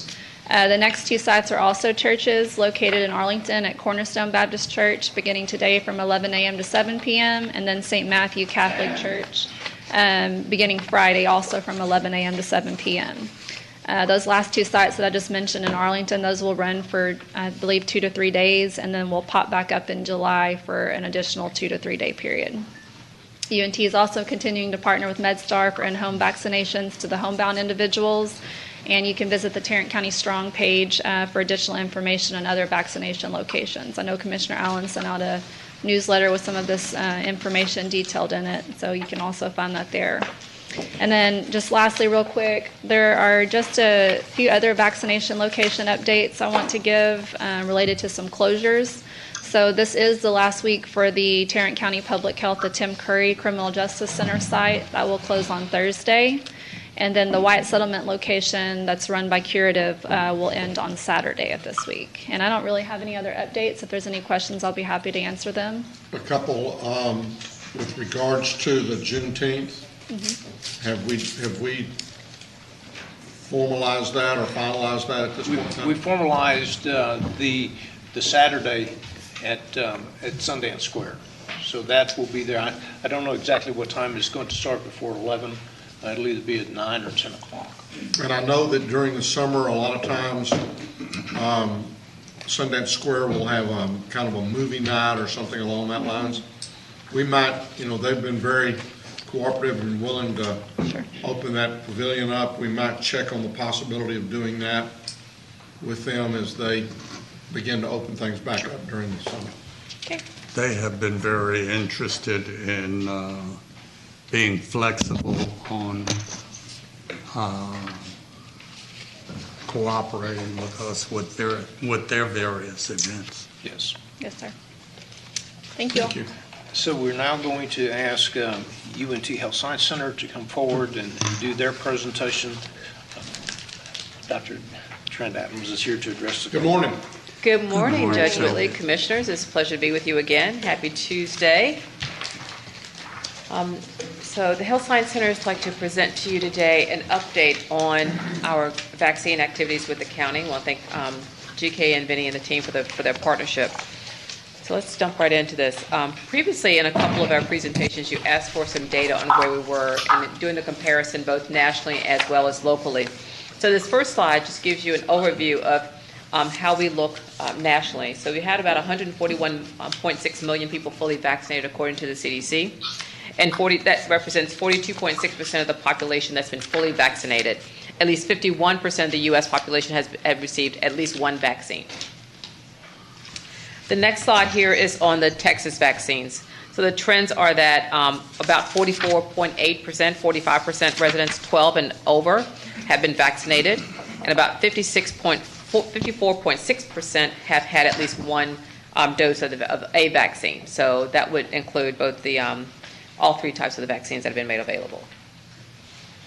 And now I want to present the HSC vaccine trend for our project. I'll let Vinny and the team present the Tarrant County data specifically because that's more relevant to the overall Tarrant County public health data. So for us, we've provided a little over 22,000 vaccines to date, and 54% have had at least one dose. 81% of these vaccines were given to the 18 to 49-year-old age group. And as you can see here, this is a timeline of when we started until current date as of June 10th. The peaks and valleys there, we're still kind of seeing this leveling out. I wanted to highlight from about beginning of May, we've seen a tapering off of the demand for vaccines. This is not unique to Tarrant County or to the state of Texas. This is a national representation. We've seen significant decline in demand. So as we have been reporting out to you all and working with the county to identify those areas that have been hardest hit, but still have some need for vaccines for underserved communities, and also those data points of having underlying health conditions as reported by the Texas and the Tarrant County data. So this would include data such on high rates of diabetes, cancer diagnoses, or other cardiovascular disease. So we want to target those communities as well as those that have scarcity of healthcare resources. So now I want to present to you, I think, Commissioner Allen, you asked for the data on the site-by-site data, and we want to present to you those data today. So Ebenezer, which is that site has been closed for some time now, 11,000 doses were provided. 52.9% of the population that received a dose there were white. The other were communities of color. And then Saginaw, over 8,000. Asia Times Square, 33. 33 vaccines. 97% did not provide any data on race, ethnicity, and not surprised there, but we will provide you any additional updates on that as more information comes available. For Ridgemar Mall, 957 vaccines were delivered. 41.5% of the population was white. UT Arlington, 1,336 vaccines were delivered, and 32% of that population were Asian. So these are we're reporting out on the majority of the populations that received the vaccine. What was that number for UTA? Sorry, Dr. Adams. I'm sorry, for UTA? Yeah. It's 1,336 vaccines were delivered, and 32% of the population were Asian. Now, in a lot of these sites, race ethnicity was not reported by the individual. And so that's maybe an underreported number, but that was the target population for that site, as you know. Okay. My colleague David Mansdorfer will be coming up to talk about community engagement, and we'll be happy to answer any questions that you have at the end.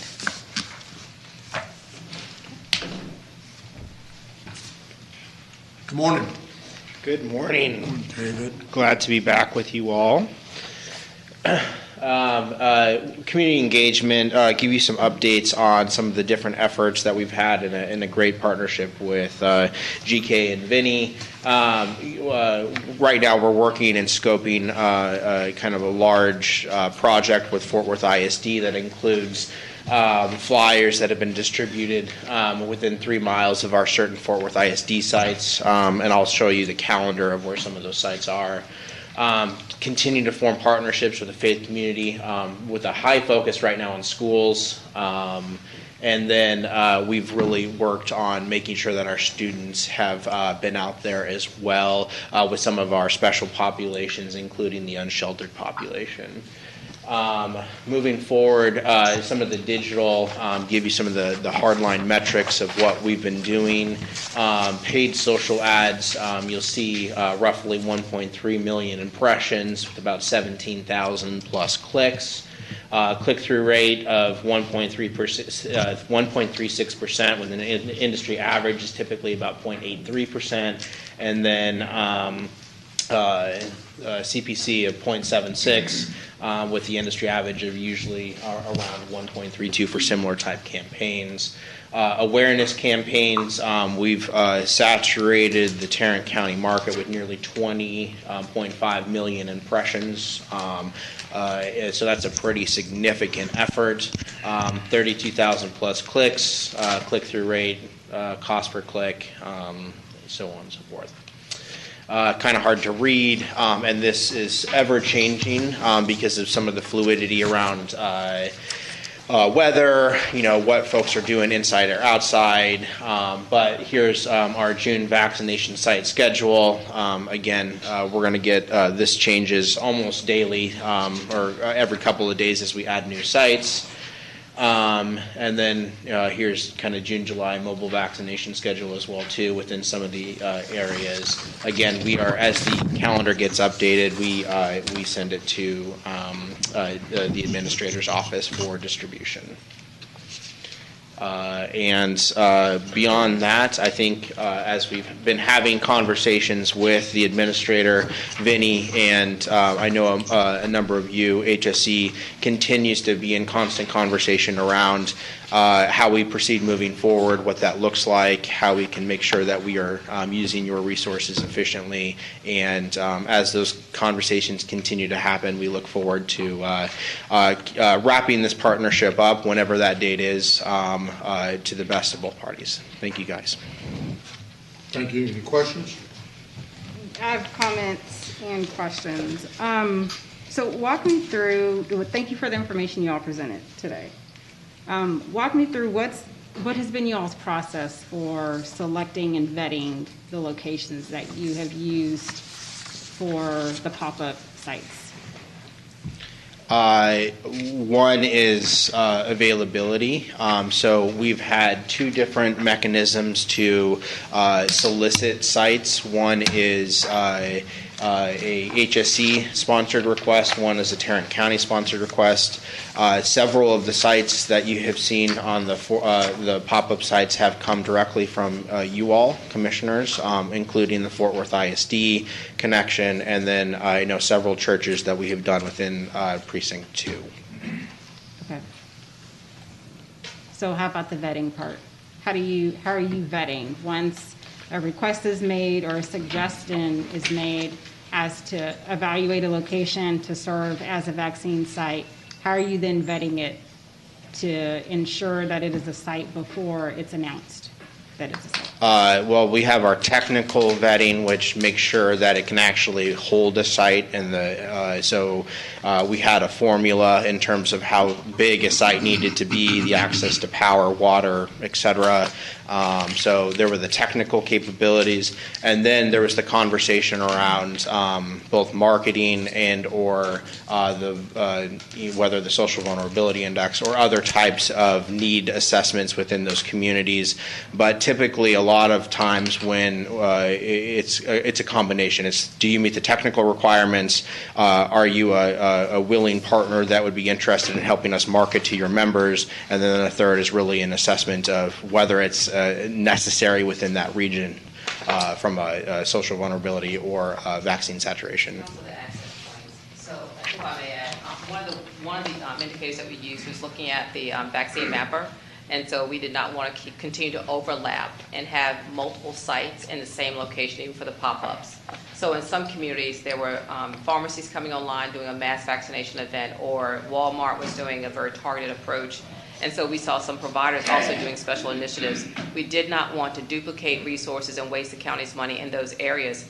We chose those areas that met the technical requirements and also did not have a lot of overlap, but also had those indicated need, as we shared with you before, looking at the zip codes, the underlying causes of conditions associated with COVID, and then high rates of COVID infections as well for those communities.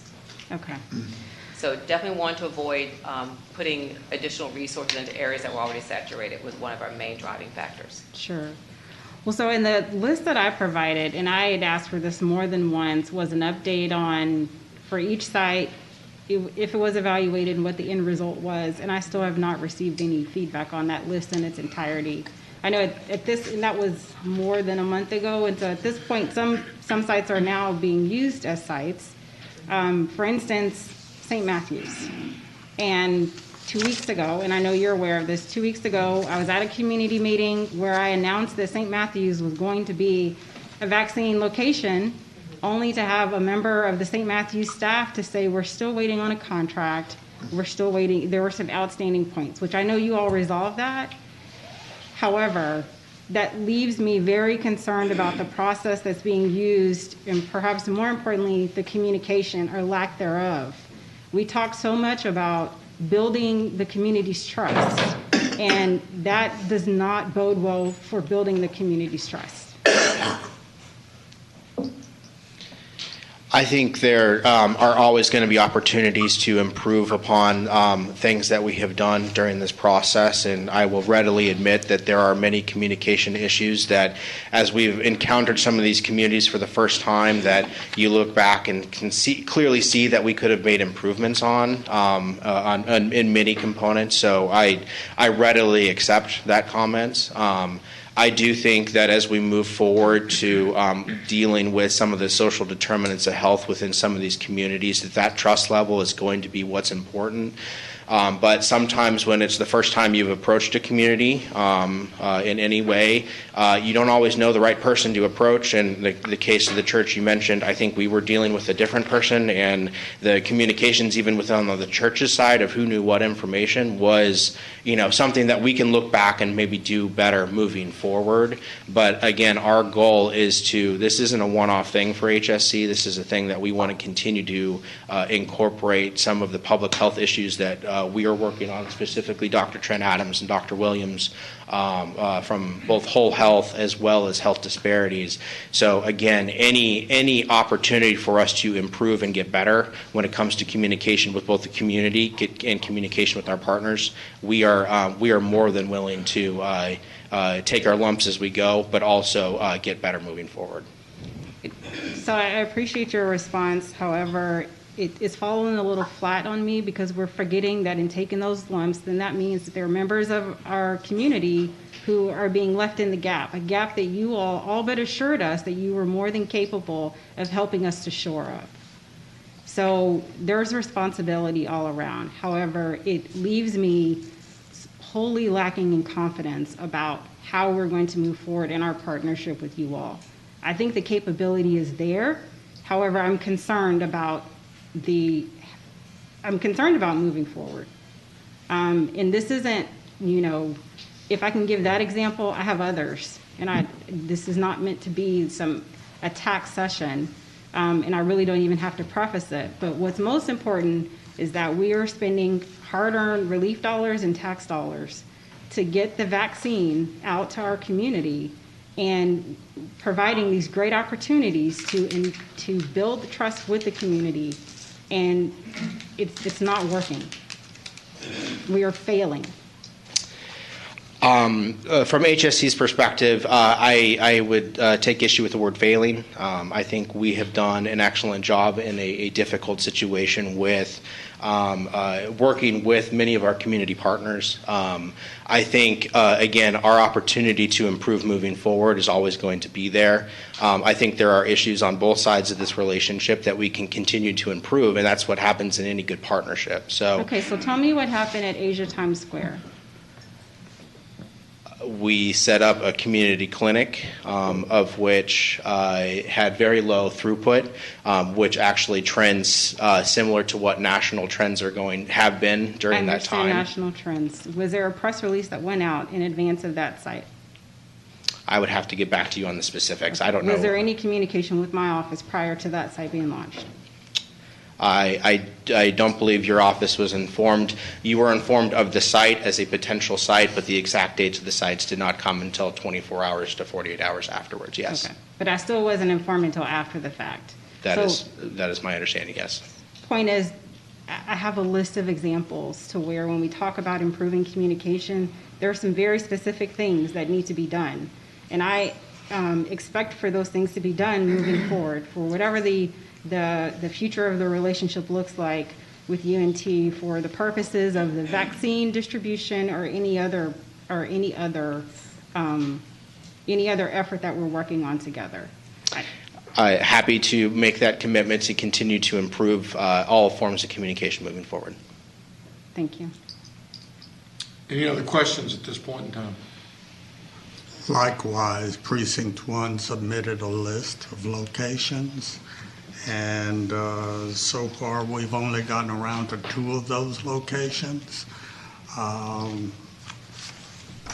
would like to have a better level of penetration into Precinct 1. Again, as we've been in constant communications with the administrator's office and Vinny, as well as on a weekly phone call, we hear that, and as we move forward, I will go back and reassess the opportunities that you have both presented in Commissions 1, 2, as well as the other commissioners to at least close the loop on viability, feasibility, and the ability to match what the county's overall strategic plan is.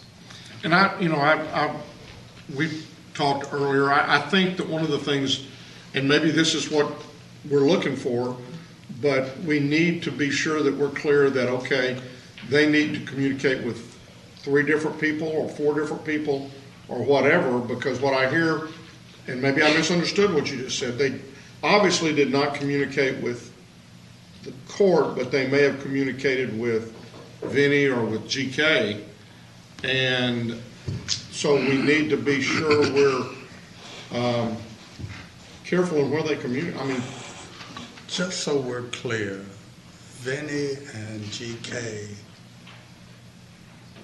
are not the best sources of information about our precincts.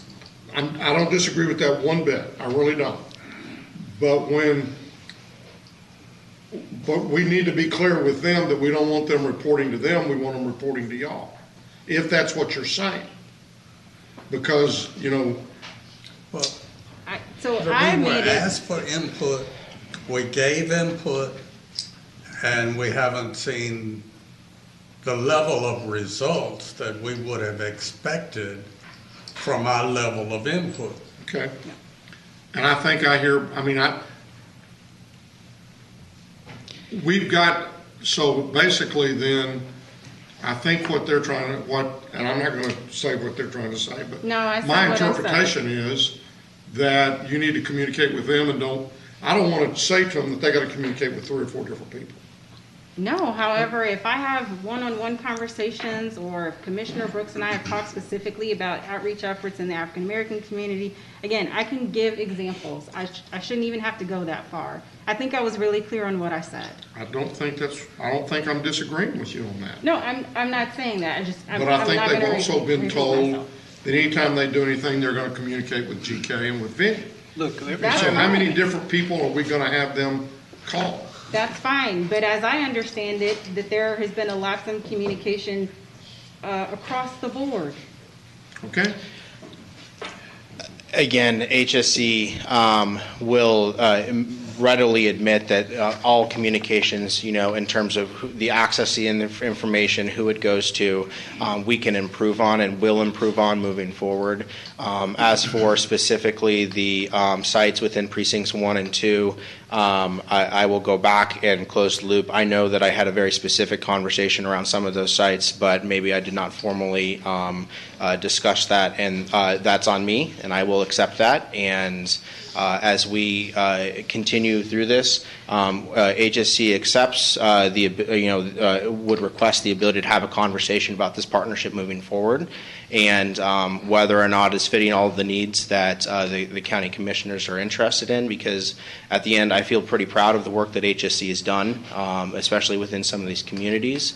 But if it's not meeting expectations of the court, then I think that's a conversation that needs to be had. And I think that one of the things that would also be helpful, and you alluded to this, Dr. Adams, is there are a lot of other entities out there that are doing things beyond our knowledge. And I do appreciate the effort to try not to have 3 pop-up clinics in the same block in the same week. So if you can help us, maybe that's also part of the conversation that we need to have is, here's a place where all the pop-up clinics have occurred. Here's where ours have occurred. Here's where, because I know THR is doing it. I know a lot of your pharmacies are doing it. In some instances, employers, whatever. So, a lot of times we're seeing only what's happening within the county, and we're not seeing what's happening within. And eventually, I hope we get to the point, and I don't know how close we are, but hopefully we're going to get to the point of where pharmacies are the vehicle by which people are getting the vaccines. I think the whole goal was the mega centers in the beginning to get the folks who are really focused on and wanted the vaccines, and then the pop-up to make it a little bit more convenient. But eventually, as we do with flu shots and everything else, that is done primarily through the doctor's offices and the pharmacies, and we'll be out of that business. I do have a question. Who operates I think it's the Stronger Together website? Is that you all? Or That'd be a county? coordinated partnership with us and Tarrant County. I think we hold the technical oversight of it, but we work together. Okay. So in some of your remarks, you said the future of the relationship and if we're not happy and things like that. So depending on what happens with the relationship for this vaccine effort, where's that site going to go? Is that going to stay with the county, or is that something that is going to go? Well, technically, I believe HSC owns it, but it's not necessarily an ownership that we wouldn't, within reason, transition to the appropriate partner. Okay. Thank you. Any other questions? Thank y'all. Thank you. Thank you very much. So we can now ask Mr. Tenasia to come forward and talk a little bit about the emerging health issues.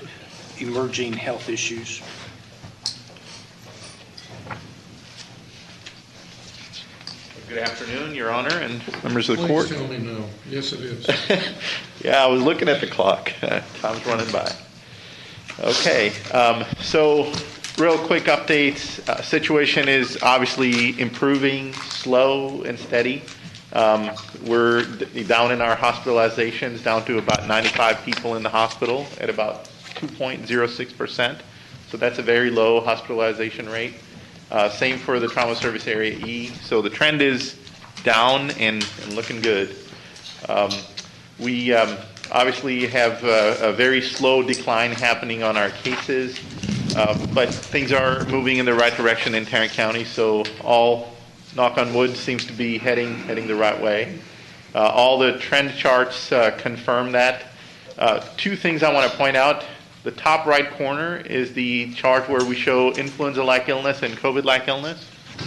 For the last few weeks, we saw an increase in ILI, the influenza-like illness indicator. I checked with the team, I checked with our lab, is there flu in the community? And the result was no. They haven't had any positive lab confirmations. There were some rapid tests, obviously, coming positive for a little bit. So we were kind of scratching our heads, what is going on? And so were many other health departments. So a lot of us contacted the CDC, and they have actually revealed what is going on. Southern United States is experiencing a RSV, respiratory syncytial virus outbreak, and I'll cover that in the next slide here. So that's part of the reason why we saw that increase in influenza-like illness. It's not a diagnostic indicator, it's a syndromic indicator telling you a respiratory illness is out there that mimics influenza. And then the other thing I wanted to point out was the chart on the bottom right. Slow but steady decline in our case rate, 22 per 100,000. So it's like watching paint dry. We're really hoping that we get below 10 per 100,000, and that would be the trigger for our low spread in the community. So those are two main things on this slide that I want to point out. And then real quick, there is a declared outbreak of RSV in the southern United States. Several states involved, but mostly the southern states, including Texas. RSV is the most common respiratory virus in adults and children, typically fall and winter season virus. But all our indications are pointing that mask wearing and other social distancing measures kept it at bay all throughout last year. We did not really see that emerge. It is so common that it causes about 14,000 deaths and about 58,000 hospitalizations every year, and that pretty much stayed at bay last year. Now a unseasonal surge is occurring as public health guidance is coming off in several states. People are taking off masks and mingling together. We're seeing an unseasonal surge of this virus, and it's causing an outbreak. Unpredictable on where it would go because it's not its in typical season. As the weather heats up, we do expect it to sort of start to decline. So we'll see how it pans out. Quick update on Texas trend. Overall, things have been pretty steady in a decline. Last week and a half or 2 weeks, we're seeing a little bit of upsurge in case activity for Texas. Left chart is confirmed, lab confirmed cases. There's been a little uptick and then a little downward trend on that, but most recent data sometimes doesn't get reported well. More obvious on the probable case chart, and the reason that's important is there's a significant decline in testing interest also, but people that are known contacts of cases and exhibit the same symptoms, and several other definitions, we've talked about the probable case definition, it's showing a steady upward trend. The context behind that is important. Over the last 3 or 4 weeks, we've heard about the Delta variant that came out of India, caused a real explosive outbreak, very significant concern there. It has landed in the U.S. We started off with a low circulation of about 2% of the cases. Over the last 2 or 3 weeks, it has gotten to a significant number of about 10% of the cases across U.S., concentrated in southwestern U.S., are Delta variant. So again, the backdrop is always changing and always something of concern. Tarrant County in particular, we're doing okay. I think we've only identified about 5 or 6 of those Delta variant cases so far. But that surveillance happens at a CDC level for confirmation, so the data is very delayed. So we should assume that it's here. People should be cautious, guarded. So again, everything's going good, but we don't want it to be upset or derailed. So choose safer activities. That's the message. If you're fully vaccinated, you can resume normal activities. If you're not vaccinated, choose wisely and continue to wear a mask. And especially if you're in mixed company with vaccinated or unvaccinated people, continue to be safe and practice these social measures that we've talked about. So real quick, Vaccine clinic schedule, y'all have heard a variety of discussions. A few highlights there. Tim Curry, this Thursday would be the last day of operation at that location. We have added a new location at the Mansfield Subcourthouse. Yesterday was the first day. We'll continue to build on that and let the site dictate if the traffic holds. Currently, we're open-ended. Any site that we open like that, the goal is to go there at least 6 weeks. But if the traffic holds, we're happy to be there longer. Otherwise, we'll come back and discuss the options with you all.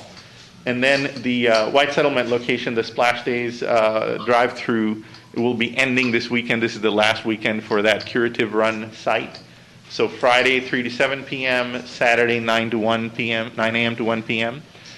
Is the typical time, but they have hung out longer when there's been traffic at that site. They've stayed 2 or 3 p.m.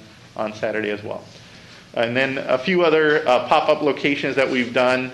There's a calendar we've shared with Mr. Manius' office yesterday. It's starting to look full, just like you saw with UNT. There's a lot of different pop-up requests coming our way. And then one addition I forgot to mention, the Sundance Square site will be open 10 to 6 p.m. this Saturday. We're starting a little early. Typical time is there 11 to 6 p.m., but to accommodate the parade, we'll be starting at 10 a.m. And then the following Saturday, we'll go back down to the 11 to 6 p.m. time frame. The week after that is the 4th of July weekend. We will have a clinic on Friday. We'll probably not have one on Saturday. And then the following, that was supposed to be the last week at that location, but we'll evaluate the data. If the traffic pattern holds, that site's doing pretty well. Average is above 50 every week on Fridays. So if the traffic pattern holds, we'll be extending that site into July. I don't know where people are going to, we'll have a pretty good idea of where people will gather for the fireworks. Mm-hmm. We might attempt to have a pop-up clinic where people might be gathering for fireworks. We'll take that into consideration, sir.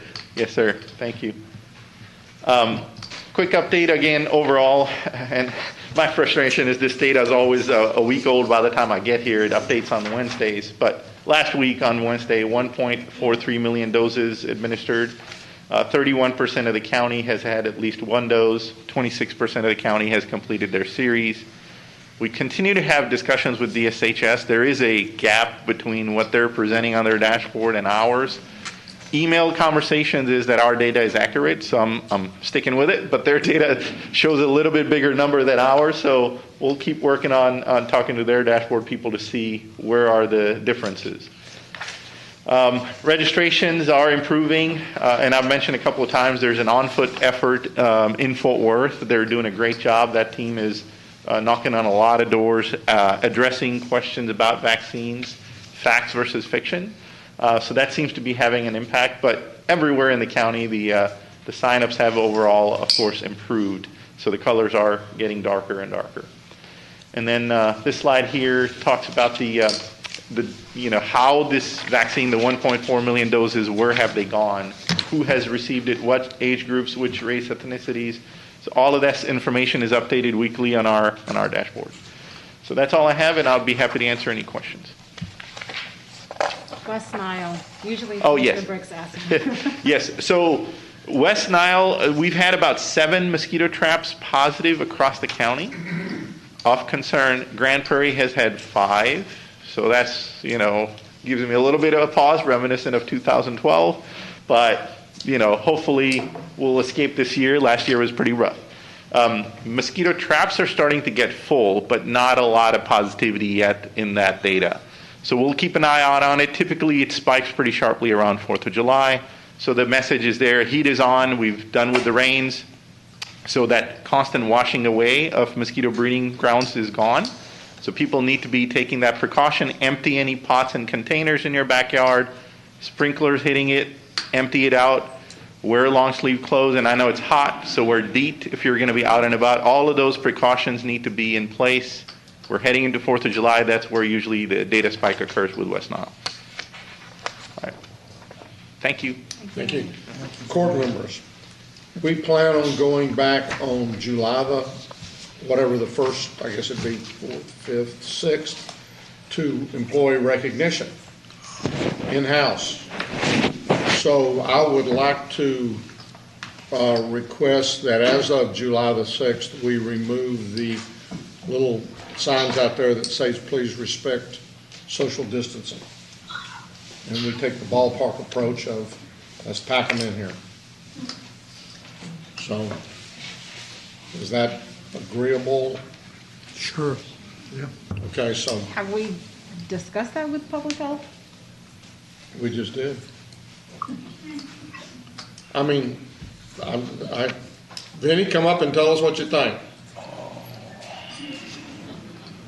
About employee recognition, Your Honor? No, we're gonna do employee recognition because that's me. There's a, what's the safest way that we can do it, right? You I know, certainly weather wanna make sure permitting, folks are outdoor recognized. gatherings are safer. Indoor gatherings, given the backdrop of about 30% vaccination rate, still carry a risk, especially with the backdrop of Delta variant spreading pretty fast in southern U.S. That's the science. Y'all are the policymakers. You decide how to best apply that. So is there not a way that we can do it and still social distance? No, Why not? because it'll pack this room. If we're bringing the people in, we've never had a employee recognition where we didn't start out with all the seats filled. And, I mean, they're not here long, but, you know, I'm of the opinion that we're at the point now to where, if people wanted vaccines, they've gotten it, and I think many people have been vaccinated. And so I'm ready to get back to normal, and, you know, part of that means taking all these white signs off the chairs and inviting people back in. If we make if the court makes a decision to do that, I might suggest that we start promptly at 10 o'clock and make sure that that's the issue that we deal with first, because the courtroom empties out after we do employee recognition. But everybody shows up, 10 minutes till 10, so if we could start at 10, we could maybe get them in and out. And I will tell you that my thought on this, I'll just give you the twofold thought. One is on the first Tuesday, we do that month's employee recognition. Everybody comes, 5 years, 10 years, 15, 20, and above. On the next consecutive Tuesdays, I would like to plan on bringing in the 25 years, and I'll start back in April, which is where we left off, and come forward to the tune of about 15 to 20 employees per month, whatever that amount takes. And then we'll go from there until we get that done. Well, I certainly want to make sure that the folks who have been working tremendously hard over the past year and have missed the opportunity to be recognized are definitely recognized. I would just encourage us to do it the safest way possible. And I think that they ask you to put the sign down, and I would ask you to put the sign down. Thank you. So I think that's something that, you know, if we need to make a motion and go forward, but otherwise I'd like to see us pull those things down and go forward beginning in July. So, members of the court, if we can now go to item number 2 under the administrator section. This concerns approval of a participation in the City of White Settlements at TIF Financing District Zone 1. Ms. South is here to discuss.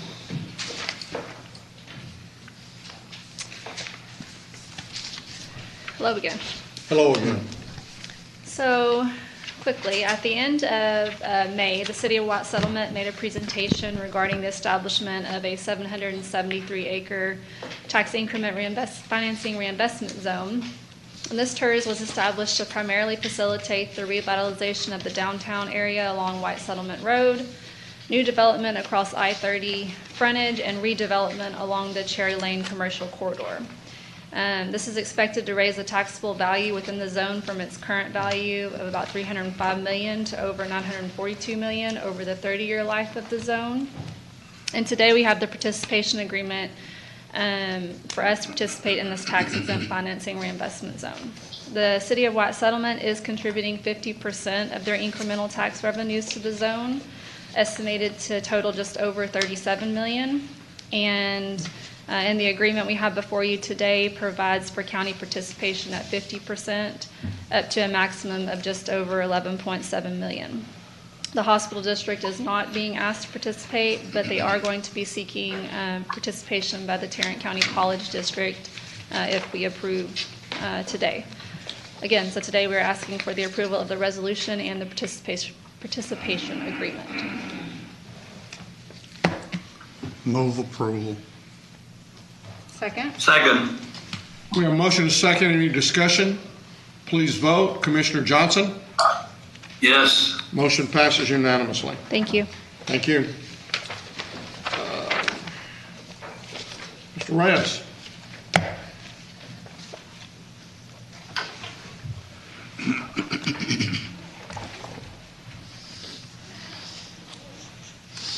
Welcome. Thank you. Good afternoon. This is your, what, second time to? This is my third. Third time? I'm not counting, so. Well, you'll lose count hopefully very soon. No worries. All right, so the first item is approval request from Unity Unlimited to use the 1895 courthouse on the lower floors of the Family Law Center parking garage during Ms. Opal's walk for the Juneteenth celebration on June 19th, 2021.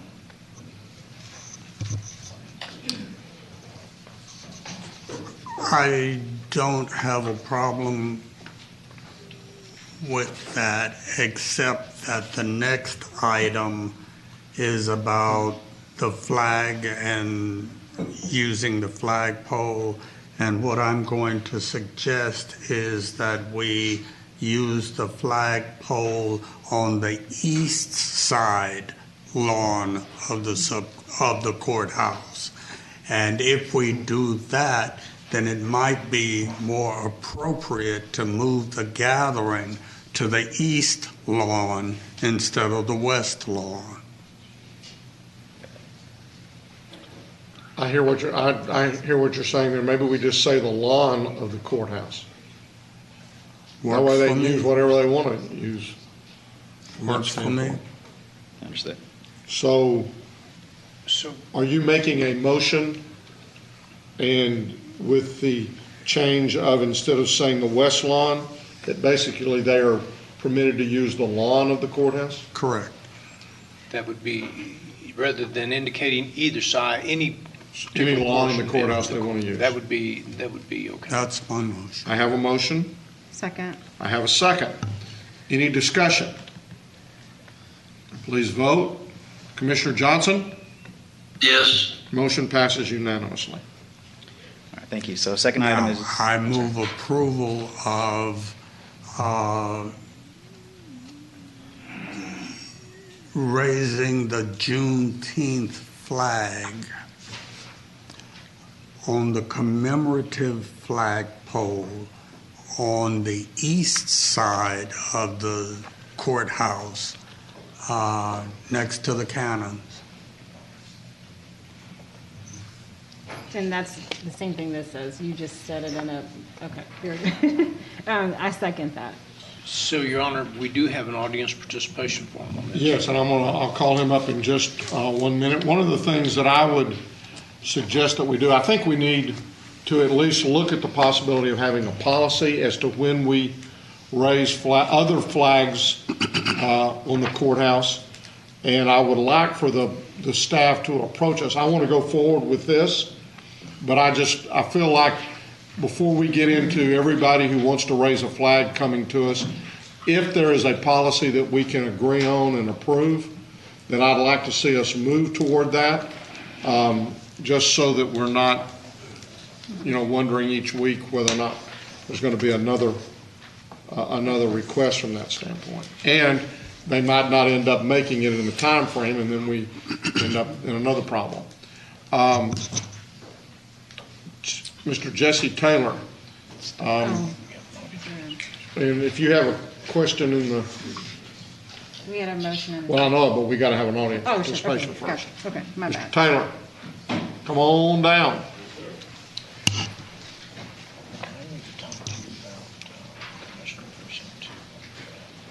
Go ahead and please give us your name and address and Sir. make any comments you'd like to make. Again, my name is Jesse Taylor. I'm the precinct chairman of District 1297 of the Tarrant County Republican Party. Before we get started, Ned, I wanted to go back and I want to say I thank you for earlier with the Alzheimer's in your effort towards that.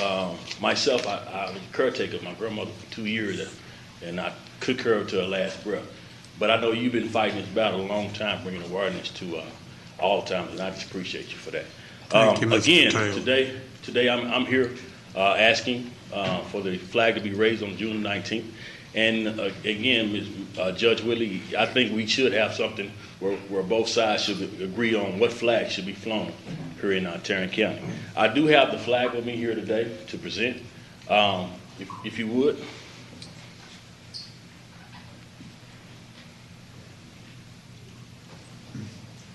Okay, good.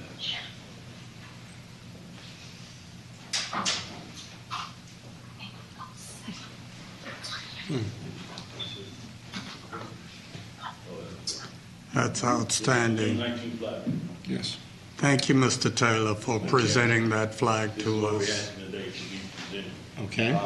And thank you, ma'am, for actually telling everyone the history of June 19th, so I don't have to do that anymore. But I would appreciate y'all to make this happen, not only for me, for myself, the community, Miss Opal, but I do believe that bringing this flag up, it will symbolize something that this county, this state, and this country has needed for a long time, and that's bringing this thing together, you know. So I'm waiting to hear y'all approval of this, and I'm gonna sit down. I've got some. Leave him with the flag, because I got a feeling we're going to approve it. I've got some questions, some logistical questions. Yes, sir. I Yes, assume we're going to approve this. Yes, sir. Who's going to raise the flag? I would when, love to. When will the flag be raised? I would love to be responsible for raising the flag. I would love to, if I could have the honor. Marvin, you good with all that? Yes, sir. We already have the mechanism already. Okay. I assume there's going to be a ceremonial raising of the flag. Yes, sir. Yes, sir. And that will be on Saturday morning Yes, at Commissioner Brooks. what time would you suggest? 12, if I'm not mistaken. I can get it back to you, but I believe it's at 12, if I'm not mistaken. Okay, at noon 12, on Saturday. Depending on how long it takes to, you know, because it's going to be a convoy coming from Evans Avenue. So as soon as they get up here, I think about maybe 30 minutes. Are they starting at 10? I believe it's at 10 o'clock. They're going to be walking real slow if it takes them I think 2 hours to they're walk walking. 2 I miles. think some cars are traveling. 11. Okay. Starts at 11. Okay, so if you're gonna raise it, then there probably needs to be at least one person from the county there to make sure everything goes according to plans as far as, I'm assuming you probably have to, that the wire or whatever is locked. We need some assistance from facilities. Yeah. Okay, so y'all will take care of that? We'll be there because they're going to be using part of the historic courthouse, and so our staff will be there if we open our buildings up. Okay. Yeah. And my hopes of this is, like I said, Judge, as Tarrant County, if we embrace this, that one day we could celebrate June 19th like we celebrate, Mayfest around here. It should be celebrated just like that. Now I'm not talking about just not no black side, Mexican side. I want everybody to come together to celebrate this thing. Everyone should celebrate this. Thank you for bringing this to our attention and sir. for providing the flag. Not a Mr. problem. Taylor. Not a problem. My honor. Any other discussion or comments? Please vote. Commissioner Johnson? Yes. Motion passes unanimously. Thank you, Mr. Thank you, Mr. Taylor. Taylor. Thank you. Ms. Glenn? Maybe not. There she is. Move to receive and file personnel agenda. Second. We have motion second to receive and file a personnel agenda. Please vote. Commissioner Johnson? Yes. Motion passes unanimously. Good afternoon, and thank you. We have just one additional item for the court. That's item number 2. We're asking the court to waive 216 vacation hours. Actually, Commissioner Johnson is making this request, effective June the 16th the details of which are outlined in your court communique. We're looking at a net cost to the Road and Bridge Fund of approximately $11,298 and some change. That does include fringe benefits. Move approval. Second. We have a motion and a second. Any discussion? Please vote. Commissioner Johnson? Yes. Motion passes unanimously. Thank you. We're going to take about a 5-minute recess.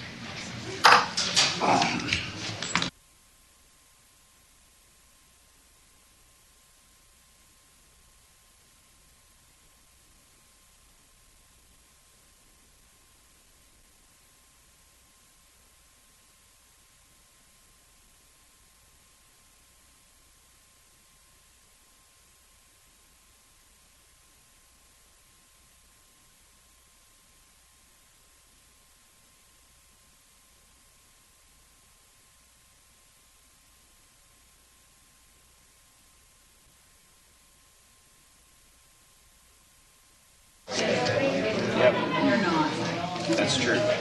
You didn't jump as much that time.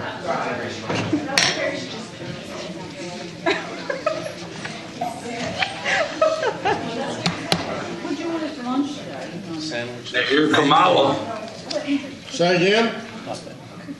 I said, I hear Kamala giggling. Yeah. Okay, Vinny. Yes, sir. May I make a quick comment? I forgot one thing. Commissioner Brooks, there is actually a new medication that got approved for Alzheimer's. The name escapes me. Is one of those. It starts with an A. Yeah. The company's Biogen. But here's the kicker. One, FDA was sort of divided on the efficacy of the medication. Two, $56,000 a year annual cost. Oh my goodness. Yep. So just point I wanted to kind of make that there's hope, but it's expensive hope right now. Okay. So two items for your consideration this afternoon. Both are grant requests for your approval to let us apply.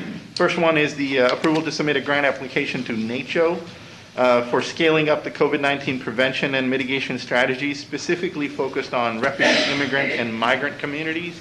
I believe the dollar amount we'll be requesting from them is about $175,000. Move approval.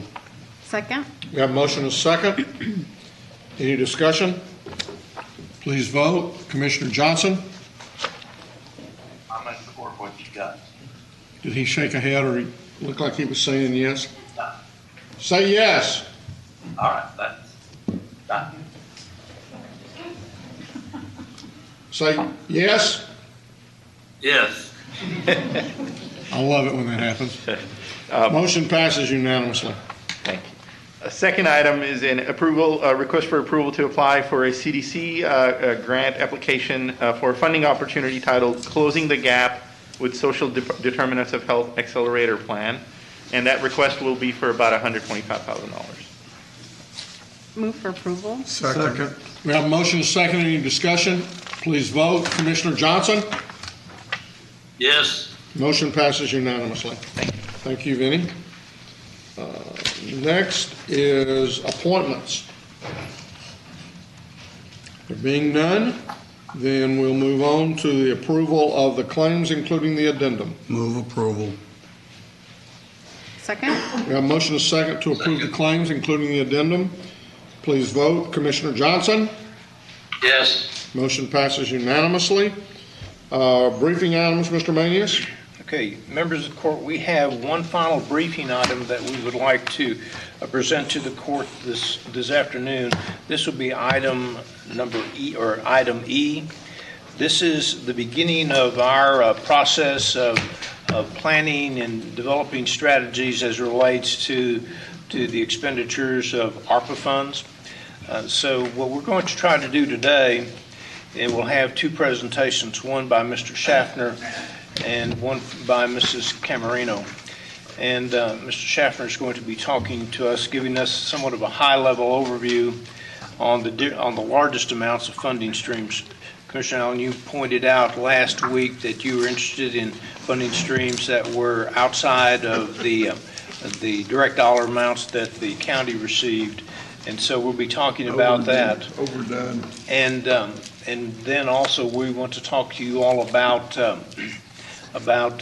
planning outlook strategy on future meetings.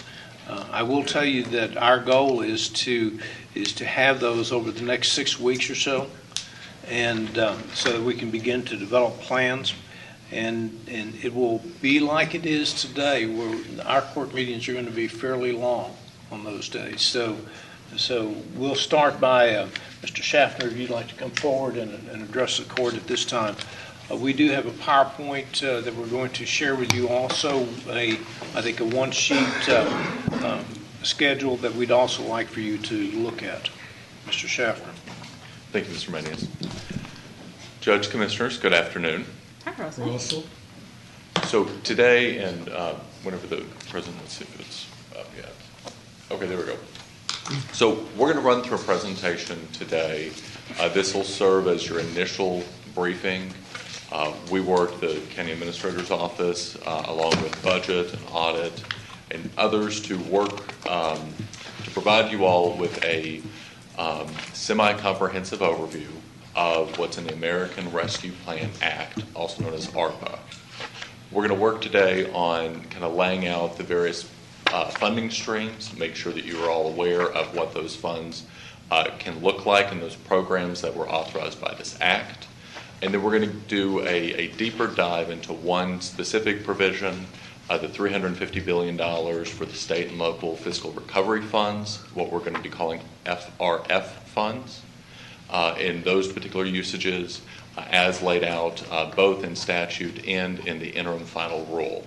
So to kick things off, the federal government, since COVID-19 began in the United States, has passed a number of very, very significant pieces of legislation, including the Families First Act back in, I believe that was in February or March of 2020, and then we've gone on through CARES Act, and then Title M of the Consolidated Appropriations Act, which passed in December, and now the American Rescue Plan Act. All of these different bills had huge price tags and dollar figures along with them, but there are literally hundreds of programs that were authorized through these acts. We are still working on the coronavirus relief funds, the CRF funds from the CARES Act, working to spend those down, as well as a number of other provisions. So within this, though, want to make sure that you all are aware that the FRF, the fiscal recovery funds, those are the $409 million that the county will be receiving. Those are one bucket, that is one bucket of funds. There are dozens of others, and we're going to cover specifically 5 different federal initiatives in this presentation on where the federal government is putting other funds as well. But again, want to make sure that we're aware that the Commissioners Court only sources, or our community's only source of funds is not just that FRF funds. There are a number of different programs and provisions that are going to be coming through, literally putting tens of millions, if not hundreds of millions of dollars within our community. And the comptroller on Friday came out with a number. The comptroller is expecting the state of Texas to receive $40 billion out of ARPA.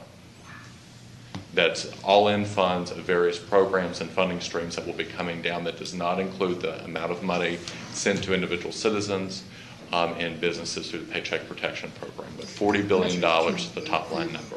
Does that include, though, the FRF money that you just talked about, or? Yes. That is included in the $40 billion. FRF, the state's apportionment, as well as our allocations of FRF are all included within that $40 billion total number. Okay. So with that, let's start talking about funding streams. You have ARPA, the $1.9 trillion fund. You have the Fiscal Recovery Fund, again, FRF, $350 billion pot. State of Texas, when we did this slide and submitted it, it's a touch outdated. The number is now up to $16.7 billion, according to the comptroller, that the state of Texas, and that's the money, the FRF funds that the state of Texas has to work through, and we will be doing a special session over the allocation of those funds. Tarrant County cities, approximately $400 million is what we've got penciled in there. The allocations for entitlement and non-entitlement cities have kind of fluctuated a little bit, and so we're waiting on seeing where that is, but think between $400 to $500 million. It's going to be somewhere within that range. And then So Tarrant the County. non-entitlement cities' money comes through the state? Yes, sir. Excellent point. I believe there's 7 to 8 cities that receive their funds directly because they are considered under HUD entitlement cities.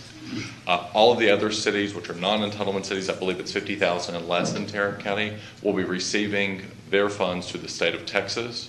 Those funds have not yet been sent out through the state. I believe the state has received them. Good luck with that. But they have, well, within the legislation, the statutory authority requires the state to push those funds out, 100% of it to the cities, and if they do not, it is considered a debt to the Treasury, meaning that they owe the money back to the U.S. Treasury.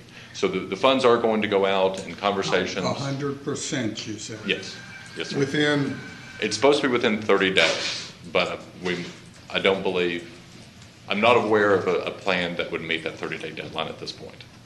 So Well, Russell, since the 30 days has already gone by, it would probably be a hard plan to have, unless you got a time machine. Russell, just a quick point of clarification. Yes, sir. The cities that, the non-entitlement cities, the monies that they receive, are they part of the state of Texas amounts that they're going to receive, or is that something, you said about $16 billion, that's just state spending? Yes, sir. The state of Texas, what the state and the House and Senate will be appropriating is over $16 billion. That is their funds.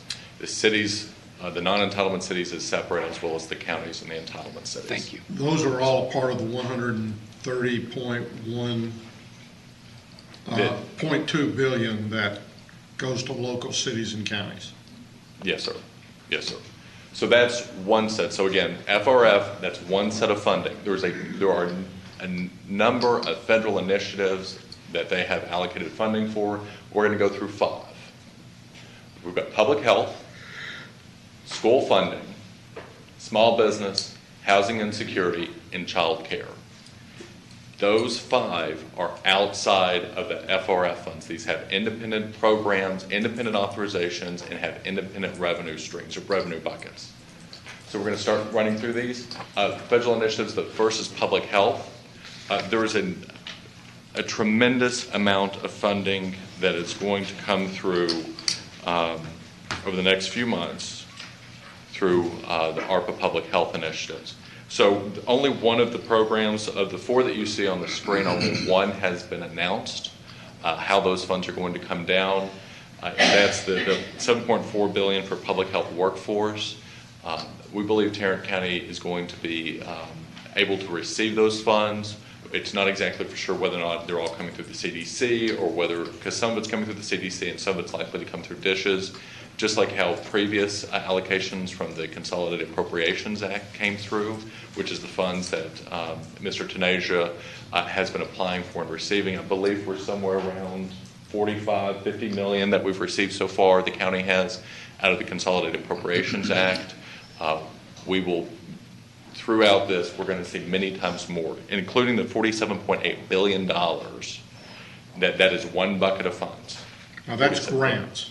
This will be so a grant. We'll have to apply for grants on that particular. Yes, these will all be through grant programs, but this is what is available for public health, including mental health and behavioral health, the $1.5 billion that are allocated. As we work through over the next few months, you're going to see a lot of regs come out, you're going to see a lot of announcements, to where we'll actually understand what agency we apply for, how do we apply for it, what types of programs are actually going to push that out. So that'll be something we'll be working through and working with the court and departments over the next few months on as we work through that particular issue. Put a check on that mental health money. Yes, sir. And then on the federal vaccination sites as well as the public health workforce, are those formula grants or are those grants that you apply for? Probably both and. Okay.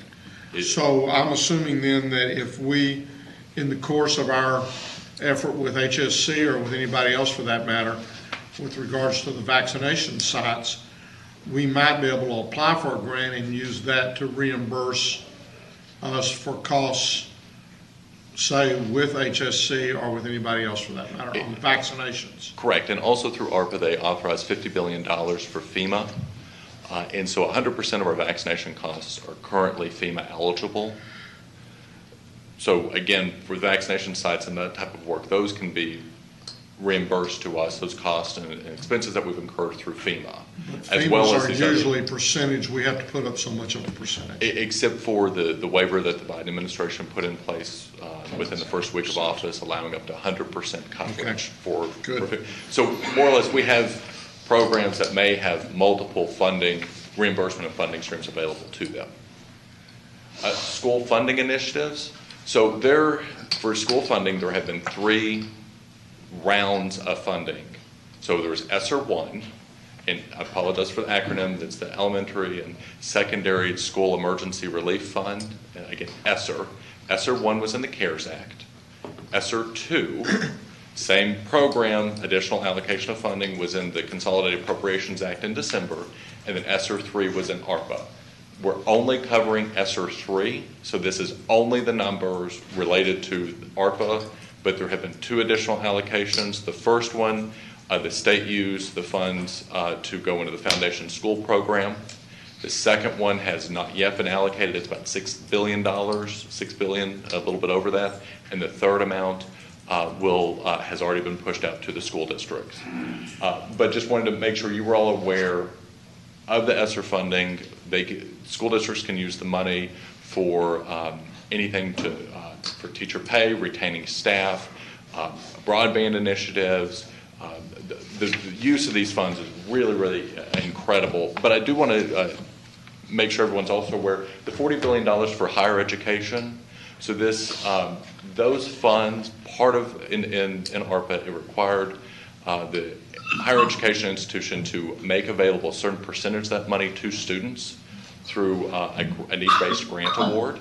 And so right now, college students, and I checked, UNT is doing it as well as UTA, to where they can actually apply. I believe UNT it's $500 for the summer, UTA is $700 for the summer, but right now students can apply to receive a portion of these funds to help them get through any financial or hardship or difficulty. So that's a program currently meeting the needs within our community that's being pushed out right now. Well, and I understand that the student has the choice to whether or not that they want that to be applied to their tuition and fees, or if they want a check so that they can cover other expenses, right? Yes, ma'am. Depending the on how parents they're who are paying that tuition get an opportunity to weigh in on that decision. From experience, we do not. Okay. I was wondering about that. So the $7.2 billion also for an emergency connectivity fund for broadband.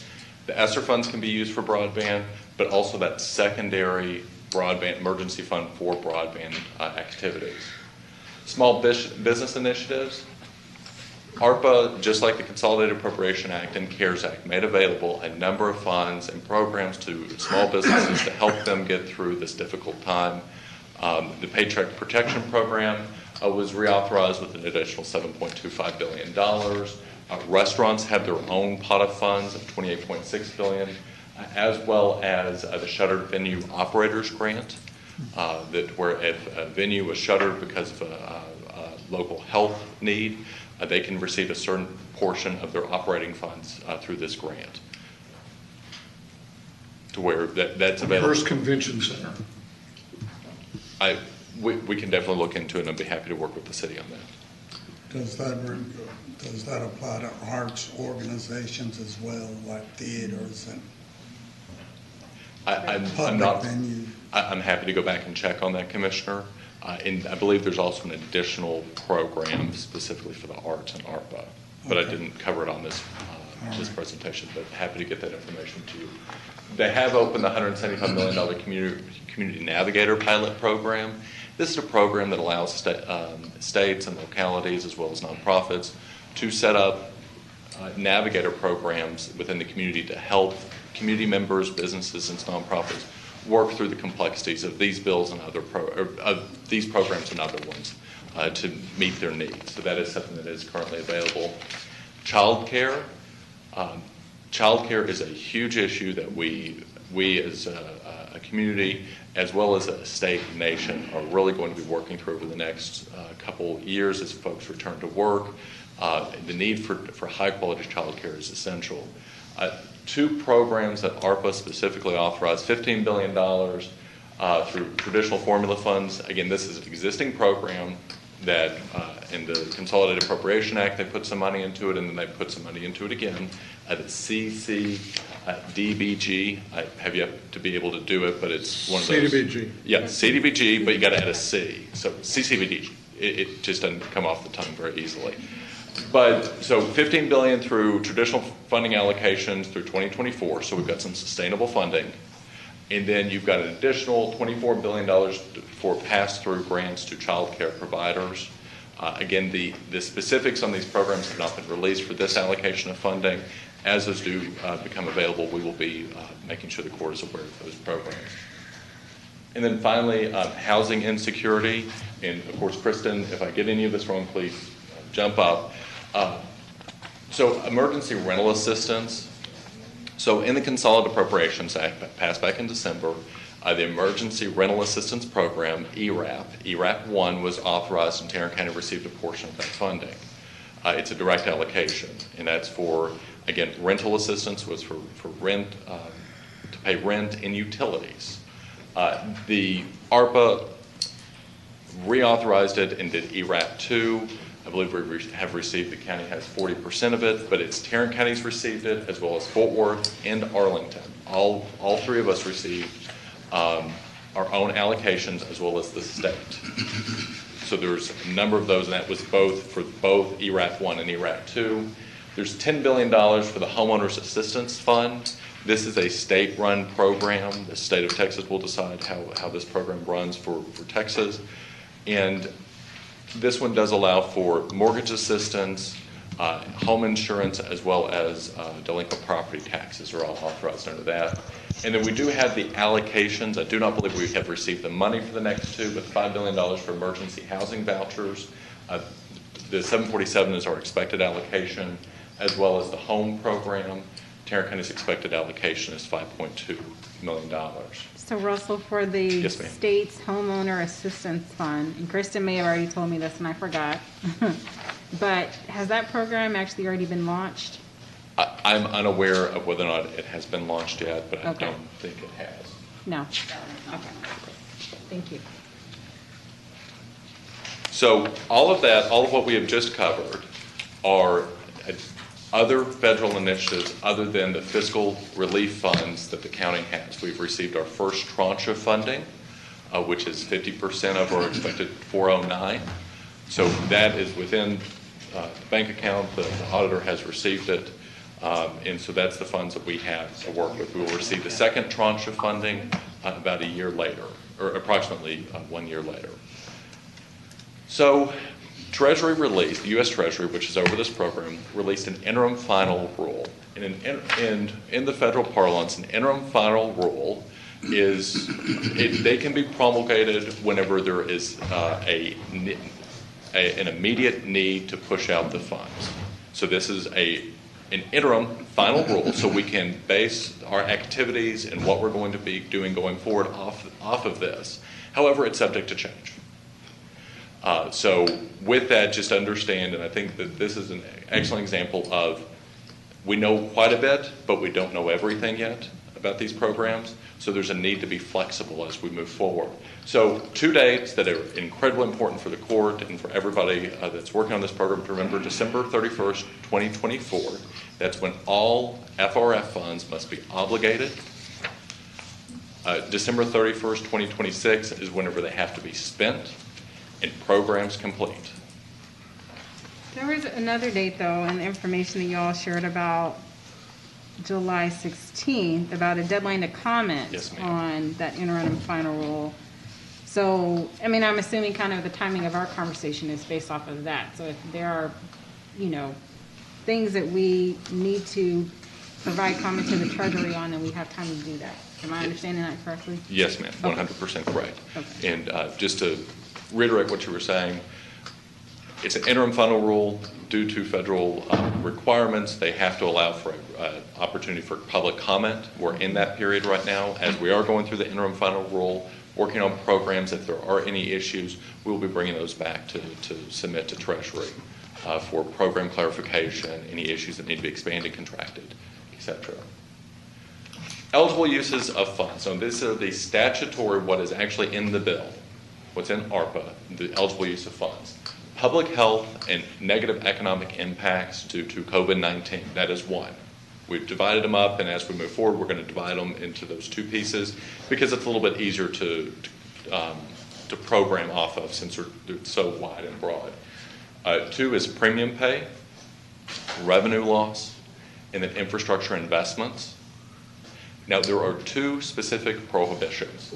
First is the extraordinary pension fund deposits. And again, this is extraordinary, outside, irregular is another word you could use, but pension fund deposits that are outside of what is the normal practice of the county. So it does not prohibit regular payroll contributions. To be very clear and specific, it's footnote 42 on page 20 of the interim final rule if you want specifically where we talk about this. But it is the pension benefits that we give, those contributions, are a covered benefit under the interim final rule, which means that whatever the county decides is again, a regular, a non-extraordinary, the ordinary way that we do our pension contributions is allowable. And then two, and this is particularly for the state, because the state is prohibited from using these funds to fill a gap that would allow for the cutting of taxes. So going through these, public health, the interim final rule provides a three-pronged approach that would allow for a fairly expansive use of, under the public health category, identify an effect of COVID-19 on public health, identify both near and long-term effects that may manifest due to the pandemic, and then finally determine the use would respond to or address an identified need. So those are, again, the kind of three-pronged test on whether or not this issue, what you're looking to fund, or the program you're looking to set up meets the public health criteria. This is the non-exclusive list given by Treasury. We have included more of it in the memo that we sent you all dated, I believe, June 11th. Non-exclusive, if we can work on a program, if the court wants to develop a program that addresses a public health need, we'll be able to, and we can justify it and rationalize it based on the criteria in the interim final rule. We can move forward with it, but these are things, again, working for what the court is allowed to do according to the interim final rule with those funds. Economic impact uses, they give us a two-pronged approach, respond to the negative economic impact due to COVID-19, and second, be reasonable and proportional to the extent of the type of harm experienced. The use is expansive. That's vague. Yes, ma'am. Okay. Yes. The use is expansive. Yeah. And anything from legal aid to cash or food assistance. I mean, the court's ability to work on programs that address negative economic impacts is broad. Yeah. Well, and I feel like, did we deal with some reasonableness with CRF dollars? There was something along those lines. Go ahead. Yes, ma'am. And I think with so CRF was done under a completely different way of writing rules and doing regulations. Mm-hmm. This is the interim final rule through ARPA is going back to a much more traditional way of how we generally within federal programs work on issues like this. And so we can tie it back. There are all sorts of ways. Okay. It gives us greater flexibility on how we're going to utilize. So is it better to just forget CRF? Yes, ma'am. Okay. Very good. That'll help me not make things so complicated. CRF is over here. ARPA's, yes. And the two shall not mix. Yes, ma'am. Okay. Very good. Thank you. Premium pay. Premium pay allows for the use of the FRF funds to provide a premium pay up to $25,000 per employee over the life of the grant, so between now and 2026, not to exceed $13 per hour. And so it's an additional amount that can be given. It is not only for county employees, it is also for those out in the community. Eligible staff, you can see there, as well as critical infrastructure critical infrastructure sector within the community. Again, fairly broad, fairly expansive. There's a lot of complexities with this. And you better get your consultant dollar because you're going to try to figure out that one. It's going to be unbelievable. To your point, Judge, there are some, and I won't speak for the auditor, but I believe that there are some significant concerns over reporting and accountability through this program. I would like for that to be almost our last place that we go to try to spend money. On to the next item, revenue loss. So revenue loss is complicated, both within the statute and within the interim final rule. So the revenue loss provision or allowable expense allows for a political subdivision of the state to set a baseline year, and then through all of the, and it is all of the fun. I'm going to try to explain it. We're going to see how this goes, and the accountant is staring at me. So the goal is you take all of your revenue. You can't divide it into funds. You can't look at it by department or even revenue center, but it's by your total revenue. And whether or not you hit the counterfactual number, which is your baseline plus 4.1%. So that would be your second year, and then you take that number plus 4.1%. And that is the easiest way to explain it. I'm sure that it could be explained better by the folks in audit and budget, but more or less you're allowed to establish a baseline plus additional on what your revenues are. If the amount of revenues that the county received does not meet that number, that delta is your revenue loss, and that revenue loss number is an eligible expenditure under the interim final rule of these funds. Now, if we do establish that Tarrant County does have a revenue loss, and we have not done that yet, if we do, you can only use those funds for delayed services and projects due to the revenue loss. So, and that has to be within health services, provisions for police and fire, and maintenance and pay-as-you-go, certain types of infrastructure. But you have to establish the revenue loss, and then if you do, that amount of funds that are revenue loss can only be applied to certain types of projects.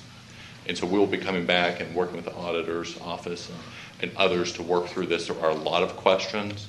This is a very, very complicated calculation, and so we are working through that, but it's going to take some time. In investments in infrastructure, the bill is very, very clear about infrastructure. There are three types of infrastructure that is an allowable expenditure under the eligible provision of infrastructure: sewer, water, broadband, period. Sewer, water, and broadband. Well, and I know you had a footnote in some of the other information you provided about what the state has done. At this point, I'm totally confused as to what resources are available for broadband. Okay. So at some future point in like one of the other updates, if you could just clearly lay that out. Absolutely. Okay. We can give an overview of what programs are available and kind of where the pieces on the chessboard are at this point, because there are a bunch, including the one that authorized by the CAA, allowing $50 off your broadband bill. Right. You just have to go to the FCC's website. Yeah, which we did already start to share that, but at this point, if someone were to ask me, I'd be like, "There's a lot going on," but I don't know what. So. Absolutely, we'll work. Okay. We'll get you a briefing on that, ma'am. So again, the three, and then with water and sewer, one of the provisions that are allowable with water is for runoff due to severe flooding or severe weather. So you do have a flooding component that you can fund flood mitigation related projects through those funds. So you're doing something with the Corps of Engineers to help with flooding. You could use some of the dollars for that. Potentially. We're interim final rule, so interim, yes. The recoupment of funds provision, the interim final rule does give us a process, which is that the county will have to file quarterly reports on these funds with the Treasury. The Treasury Inspector General will work through those quarterly reports. If they find any potential violations, they issue a notice of violation to us. We have a certain period of time to correct it, or to a request for reconsideration with supporting documentation. If we're unable to come to an agreement, if you will, we have to repay those funds. So that's the general sense of what that looks like. Reporting deadlines, August 31st is the first reporting deadline that we have. That is through July 31st.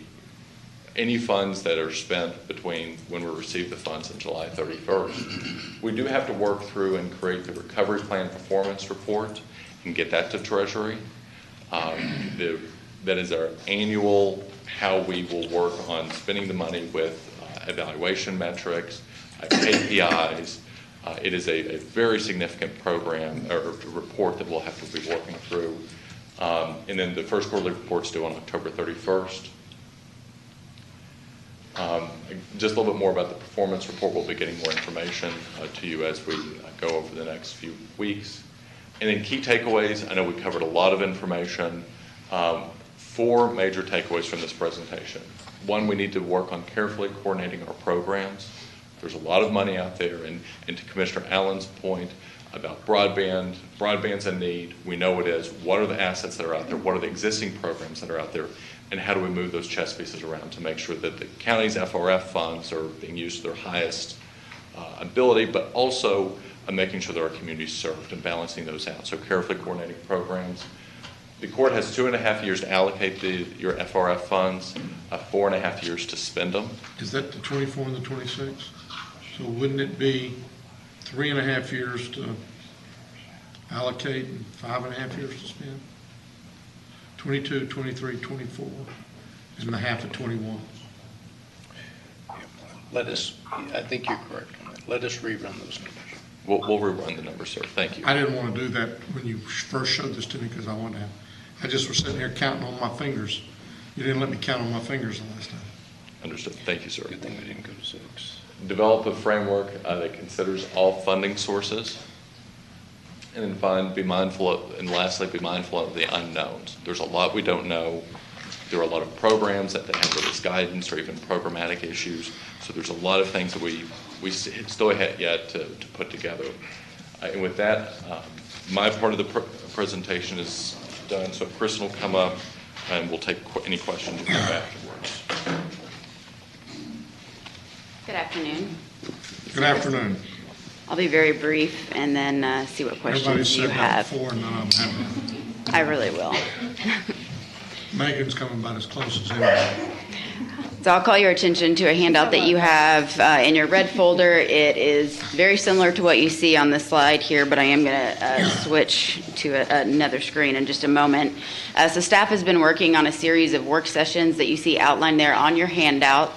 These work sessions will provide information to the court. They will involve community stakeholders, discussions with the court, and will help to provide a framework for the community needs assessment.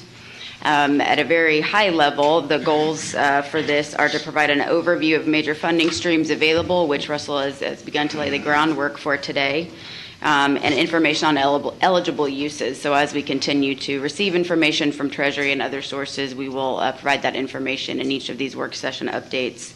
Provide a forum for key community leaders from various sectors to provide information relative to ARPA. Commissioner Allen, I'm sorry, you looked like maybe you had a question. I think it may just be a typo. For the dates that are on the handout versus in the presentation? There's one date that's different. I apologize. Okay. August 24th should be August 20th. 20th. Is that, yeah. Okay, so Okay. go with the paper that says 8/20. Yes, Okay, ma'am. very good. Sorry about Okay.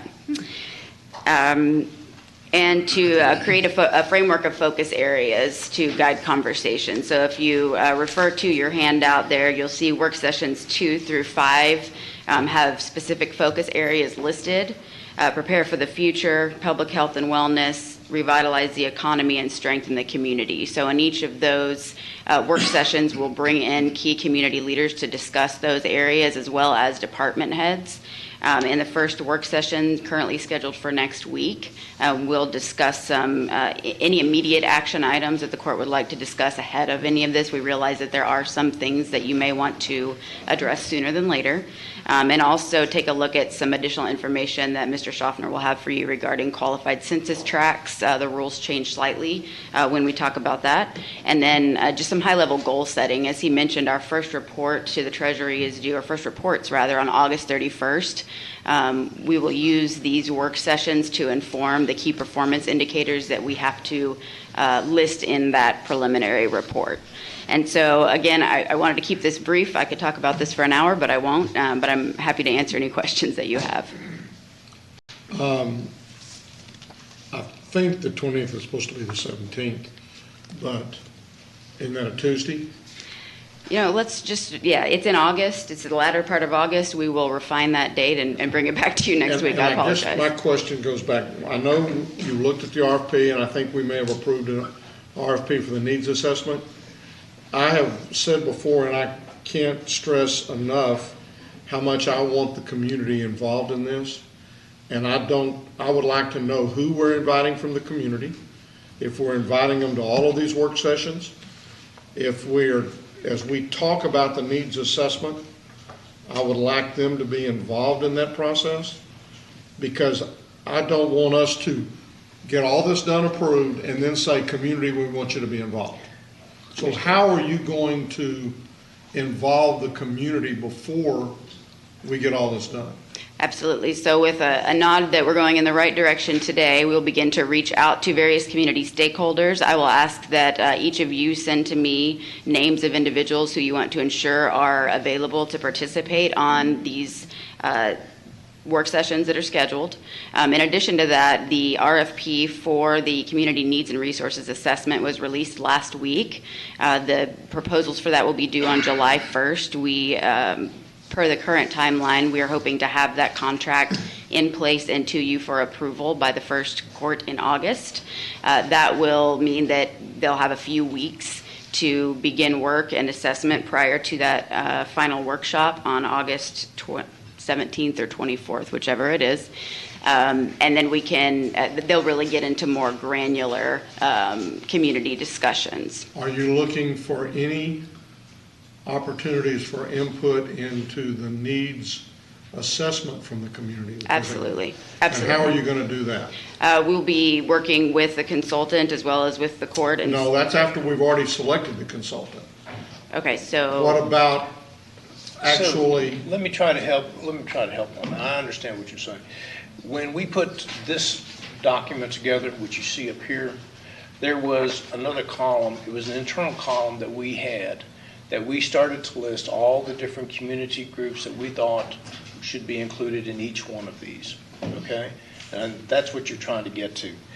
The reason we didn't want to do that today was because today is a first review of that. Kristen has already asked that if you all have specific groups that you think should be invited to any one of these particular work sessions, we need to know that. We actually asked that last week and I believe the week before. And so if you have additional people that you want us to invite, we will. We'll be happy to share this other column, but we've already started thinking about who we needed to bring in from the community, in addition to any of the department heads that we want to make sure that are here whenever we have discussions dealing with any one of these pillars. I think probably work session 2 through 5, those 4 items are going to finally, it may work out to be the 4 pillars that we built on to this, but it's going to be a combination of outside groups. We have MHMR here today just to listen in, and inside groups. I'll give you an example of an inside group. If we talk about county facilities, okay, that we might want to use, we want to make sure that our Public Works Director or our Facilities Director is here. We may need to make sure we have IT here. If it's a public health facility, we want to make sure public health is here. And we've already begun to outline all of that. And we did that to address the issues that you all have requested that we address. So that's how we're going to do that.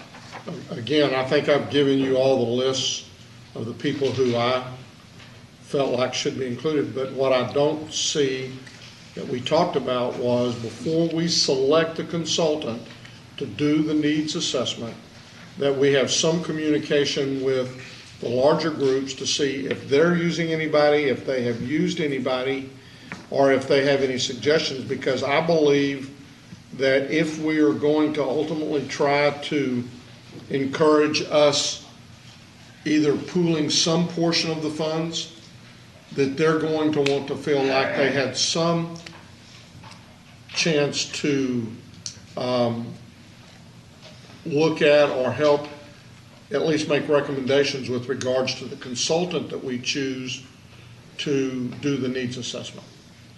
And so are we going to do anything to include them in the process of selecting the consultant that is going to do a needs assessment that's going to tell us how we might go about spending the over $1 billion of funds that are going to flow into various agencies, whether it be cities, whether it be schools, whether it be the county, whether it be child care or any of the other things.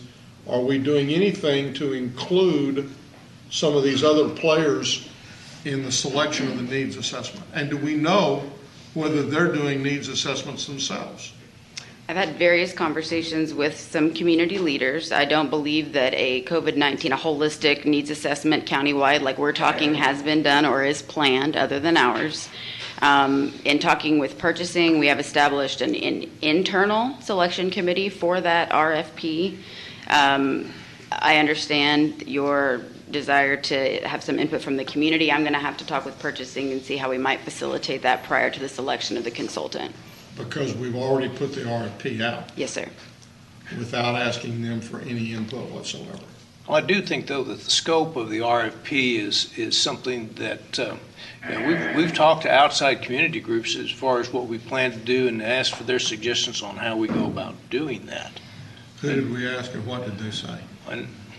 We've asked various. Rose Bradshaw is one from Communities Foundation. I've been in touch with other counties, including Harris County, to speak with their ARPA lead to find out how they were going about that. I think that our approach is actually a bit more robust than what others are doing.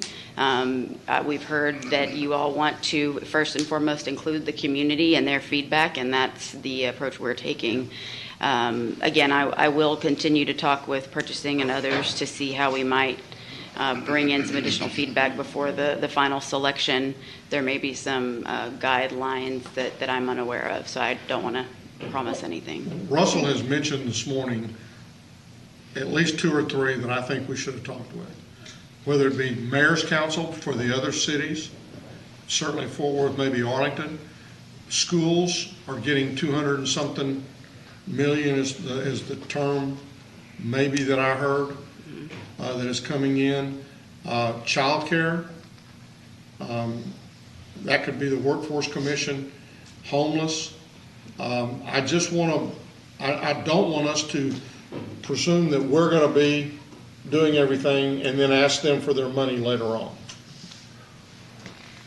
Well, a lot of that money is, I'm assuming it's it's in addition to the FRF money. It is. All of it would be. So if we're going to ask them for it, then I would think they need to be a part of. Our goal here is not to ask for, this is how we are trying to spend our FRF money. But Mr. Manius, all along what I have said in this situation is we have FRF money. The cities have FRF money. The schools have a different pot of money. Homeless has a different pot of money. But all of that money can be put together to do what is best long term. If we're just looking at how to spend our 408, then everybody's going to do their own separate thing, and we're going to, I think, potentially miss the opportunities of collectively doing something and not reinventing the wheel. Let us take this somewhat offline and come back with some thoughts for the court. Sorry, I asked all the questions. I asked a bunch of questions. No, I mean, I think I partially understand what your concern is. And I don't necessarily know that I need to fully understand it. I feel like in the the draft of the RFP that we saw and had an opportunity to weigh in on, that we were pretty comprehensive in how, at least in the, how the assessment is conducted, that we would get pretty broad range input. But your concern is the step in between, like before someone Well, is selected, is that what I'm saying? I guess Is that my what- concern is that we have if you look at all the money that's gonna come, Yeah, we're talking about, well, we're probably talking about close to $1.5 billion. We've got 408 of that. But part of the programs may be working with schools, it may be working with workforce development, it may be working with childcare, it may be working with the cities. And if we all put in a little bit, we may be able to accomplish a lot. But if we all just focus on spending our dollars, I think we're going to miss some opportunities. And I'm just saying, let's spend a little bit of time and not just assume that we're going to go out and select our consultant and then we're going to do our stuff and then we're going to tell the schools, here's what we think we could do for you, without having included them throughout the process. And I believe that one of the areas that is the biggest challenge and is how we're going to catch kids up. And I think we may, do we have that in our jurisdiction? No, but we may be able to do things through childcare or through some of the other programs that are not in the FRF money, but are a part of the overall dollars that are coming to this county to be spent over the next 5.5 years.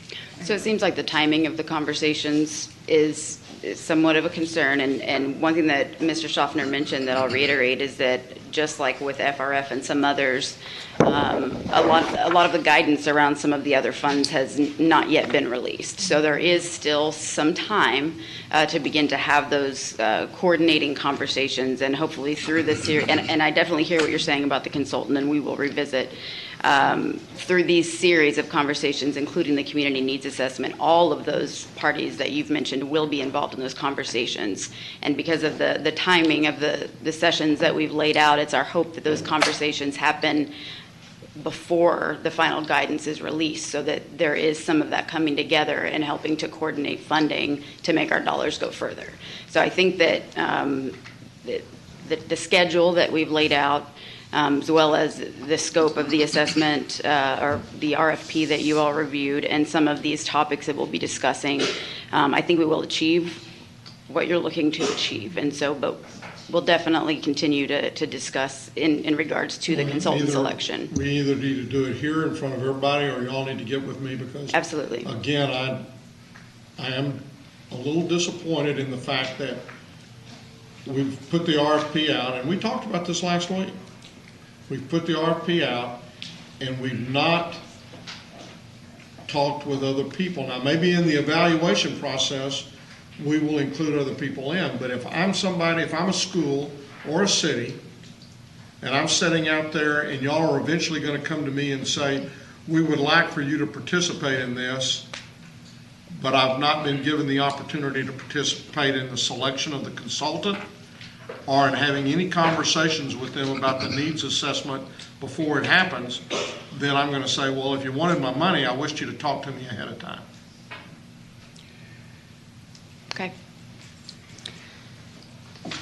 So let us take this back a little bit, but the consultant that we were looking at was to help provide the county with the FRF funding.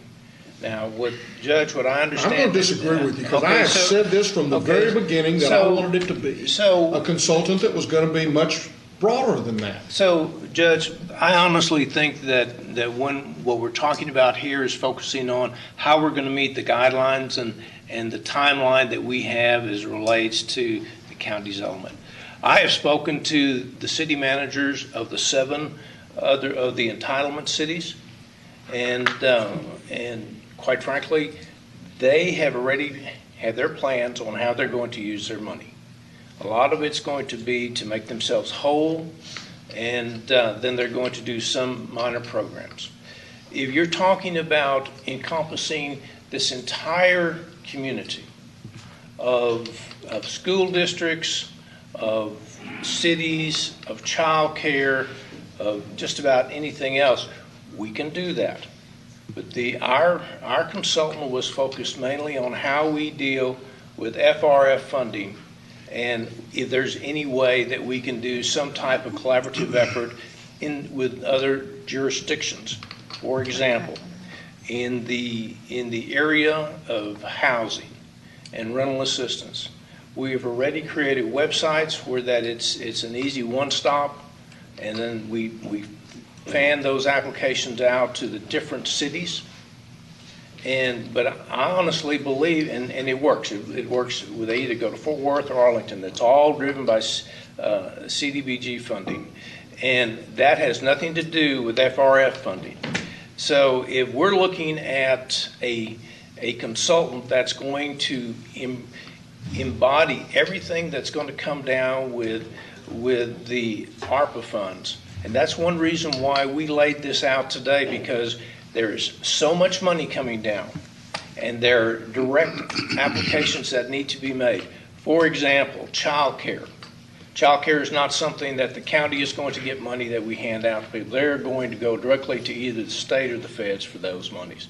What we should be doing is being a clearinghouse to help those entities, so that if there's a child care issue, if they're seeking funding, that we point them to the funding source and let them go after it, because we can't apply for it. It would have to be child care. And there's other tranches of monies and categories that we're all talking about.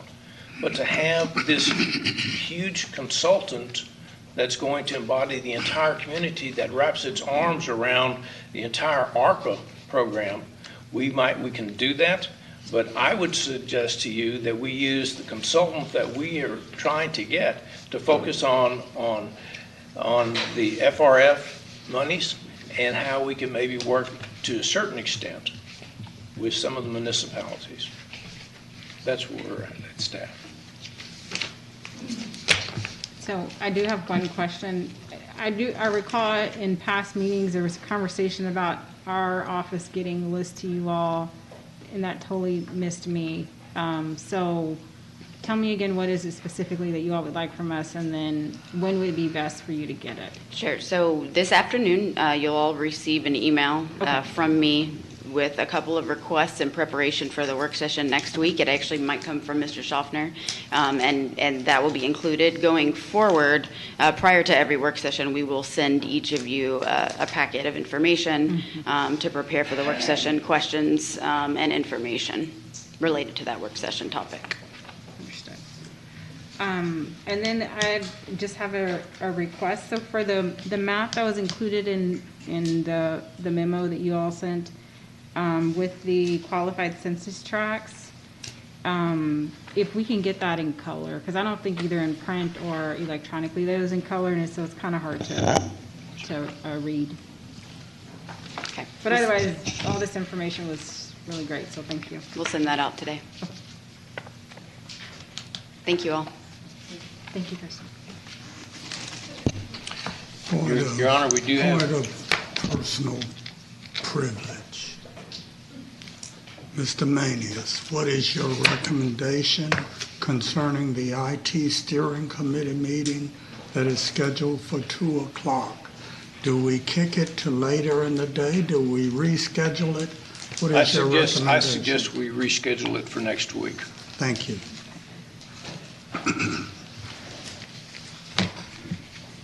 Okay, we have several comments, audience participation.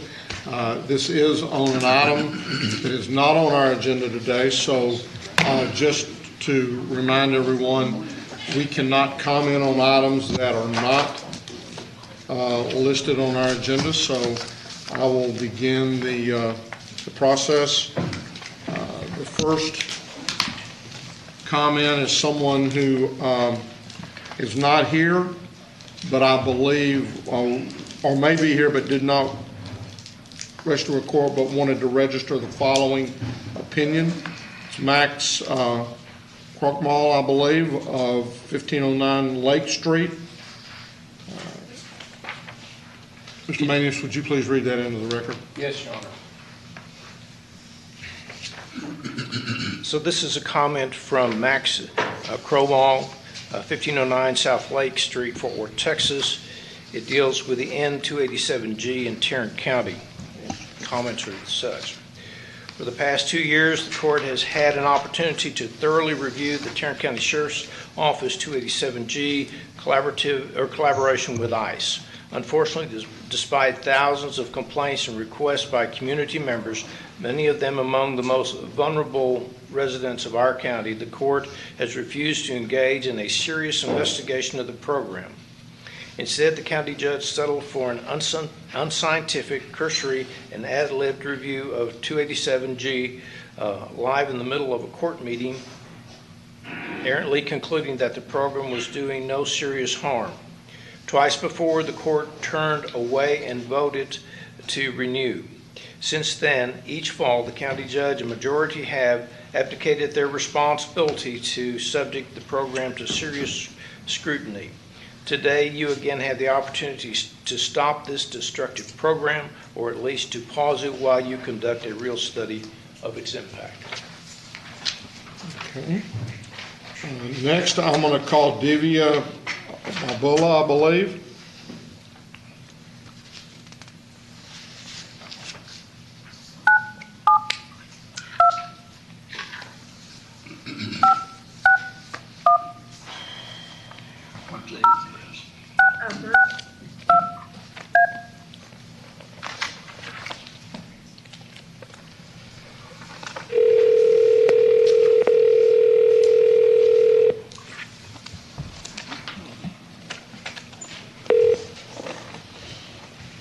Hello? Divya, this is Judge Whitley, and we're at the point on our agenda for audience participation. Divya, are you there? Yes, hi. Hi there.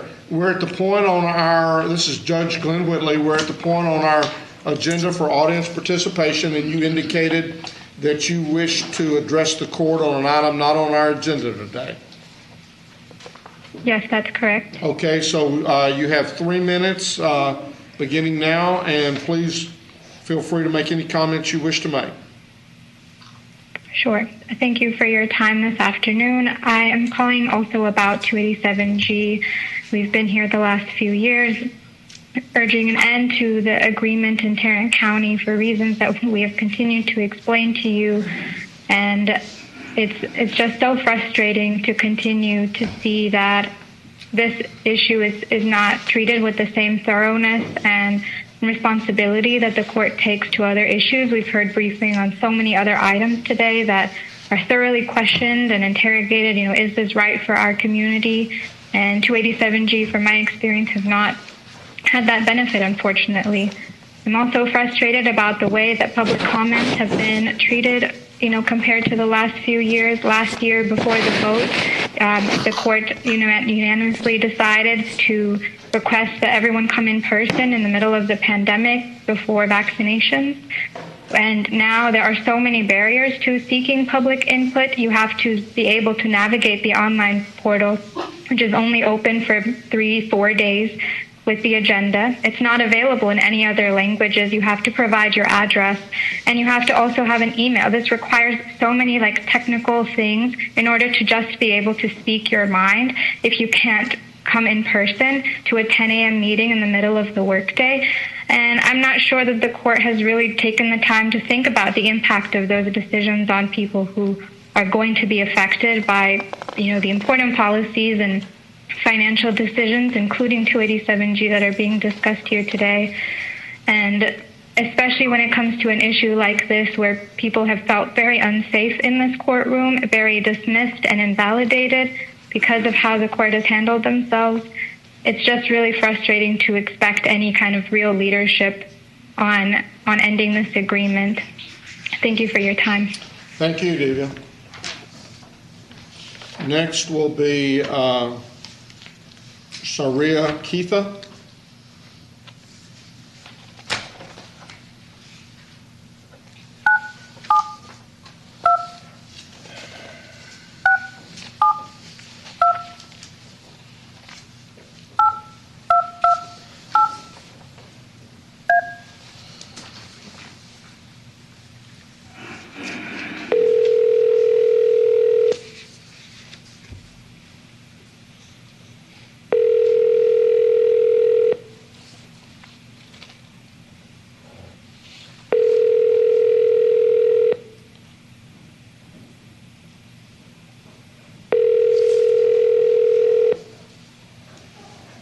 Your call has been forwarded to an...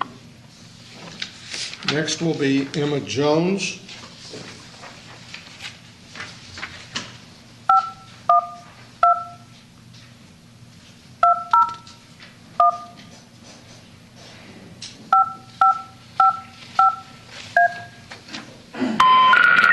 We're sorry, your call... I'll try Sarita again.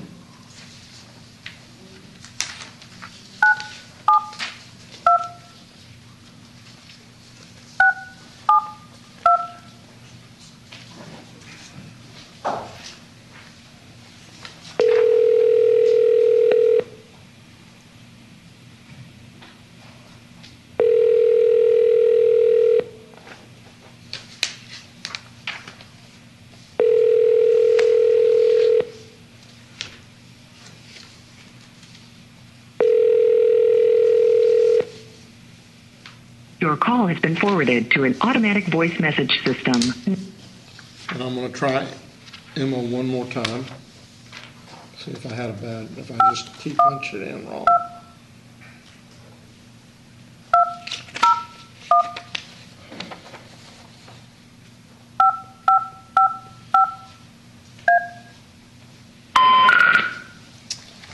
Okay, in person, our first individual is Jennifer McSpadden. Please come forward.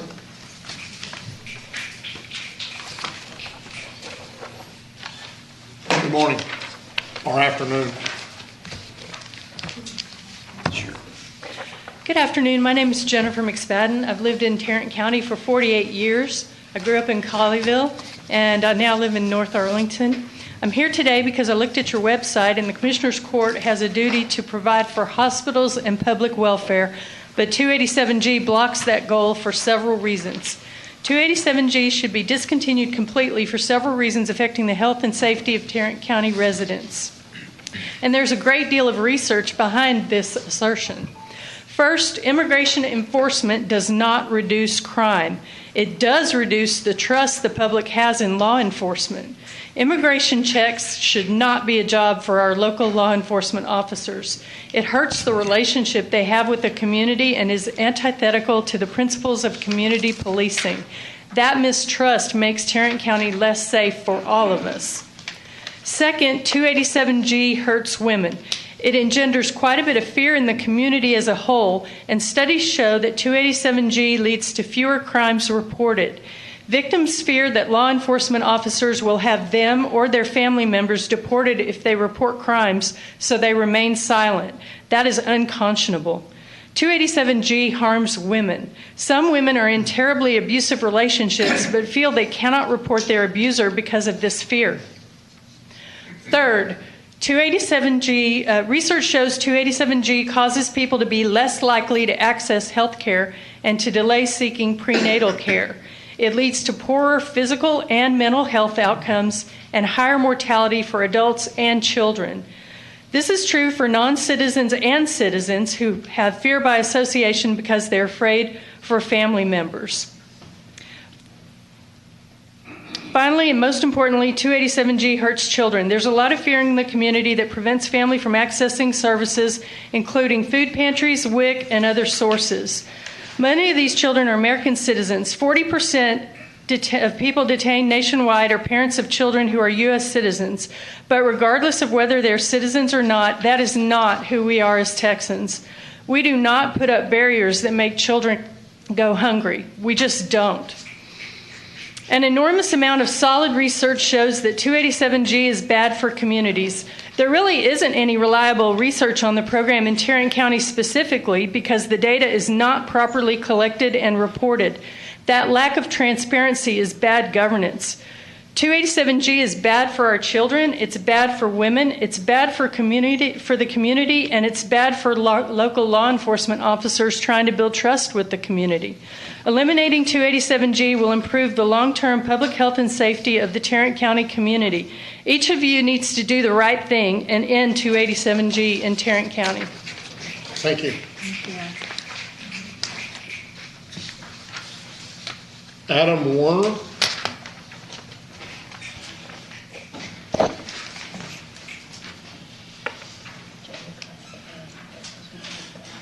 Welcome. Thank you. Good afternoon. My name is Adam Werner. I'm an educator and business owner in Precinct 4. I'm here today, as I was 1 year ago, to call for the re-examination and elimination of Tarrant County's enrollment with the voluntary 287G agreement with Immigration and Customs Enforcement. I believe it's important that we recognize that participation in 287G represents our county devoting resources to programs that have a relatively short history, easily traceable as being grounded in government agencies like DHS and ICE, entering into partnerships with private companies to create a demand for increased surveillance technology and detention centers. This is a partnership which profits off the oppression and exploitation of individuals and families in our immigrant communities. Might I also remind us that the vast majority of us find our ancestry in past immigrant communities. We should also make no mistake that those who can be affected are not criminals, as we are pressed to believe, but Fort Worth and Tarrant County's residents, individuals, families, communities that we are all a part of and with whom we all interact with and work with in school, business, and business that we conduct daily. A study from just a few months ago published in the Washington Post has shown that, as was just stated, that communities participating in 287G have seen a wholesale rise in the distrust of law enforcement and government services, not to mention the dangers for those that are held in detention in county facilities amidst a COVID-19 pandemic.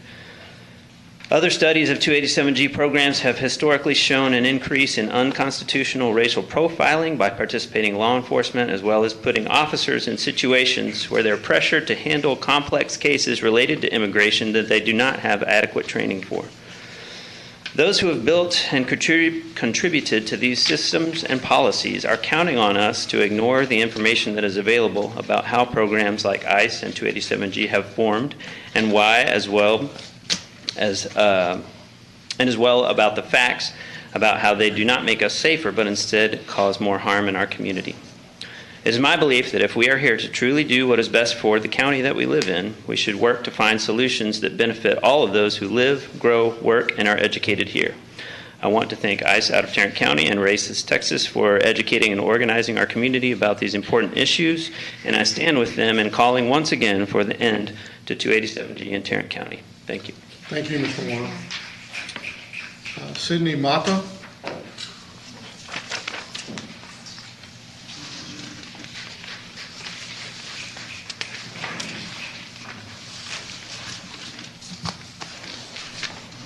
My name is Cindy Mata. I reside in zip code 7615, Precinct 4. Last year, I came here to urge you to investigate Sheriff Bill Wayborn. At the time, the jail was decertified due to a woman in custody giving birth within the jail, and the first death as a result of COVID-19 had occurred. Since then, there have been 22 deaths in the Tarrant County Jail since the pandemic, and 7 have been from COVID-19. Those deaths should have never happened. I think about those people every day. I think about the grief their families are enduring and how the sheriff has continued to face no accountability. Driving up here today, I only felt grief. It is inevitable for me to not think about the people who have been impacted by these violent carceral systems and of those people who are currently still facing the danger of the inherent violence in the county jail. It has been 4 years since the 287G agreement was introduced, 4 years of a harmful voluntary program that has led to irreversible consequences in the lives of people in our community. During this time, we have received no transparency or answers from Sheriff Bill Wayborn around our concerns, despite our repeated efforts and requests and how much public interest there is in learning how this program operates.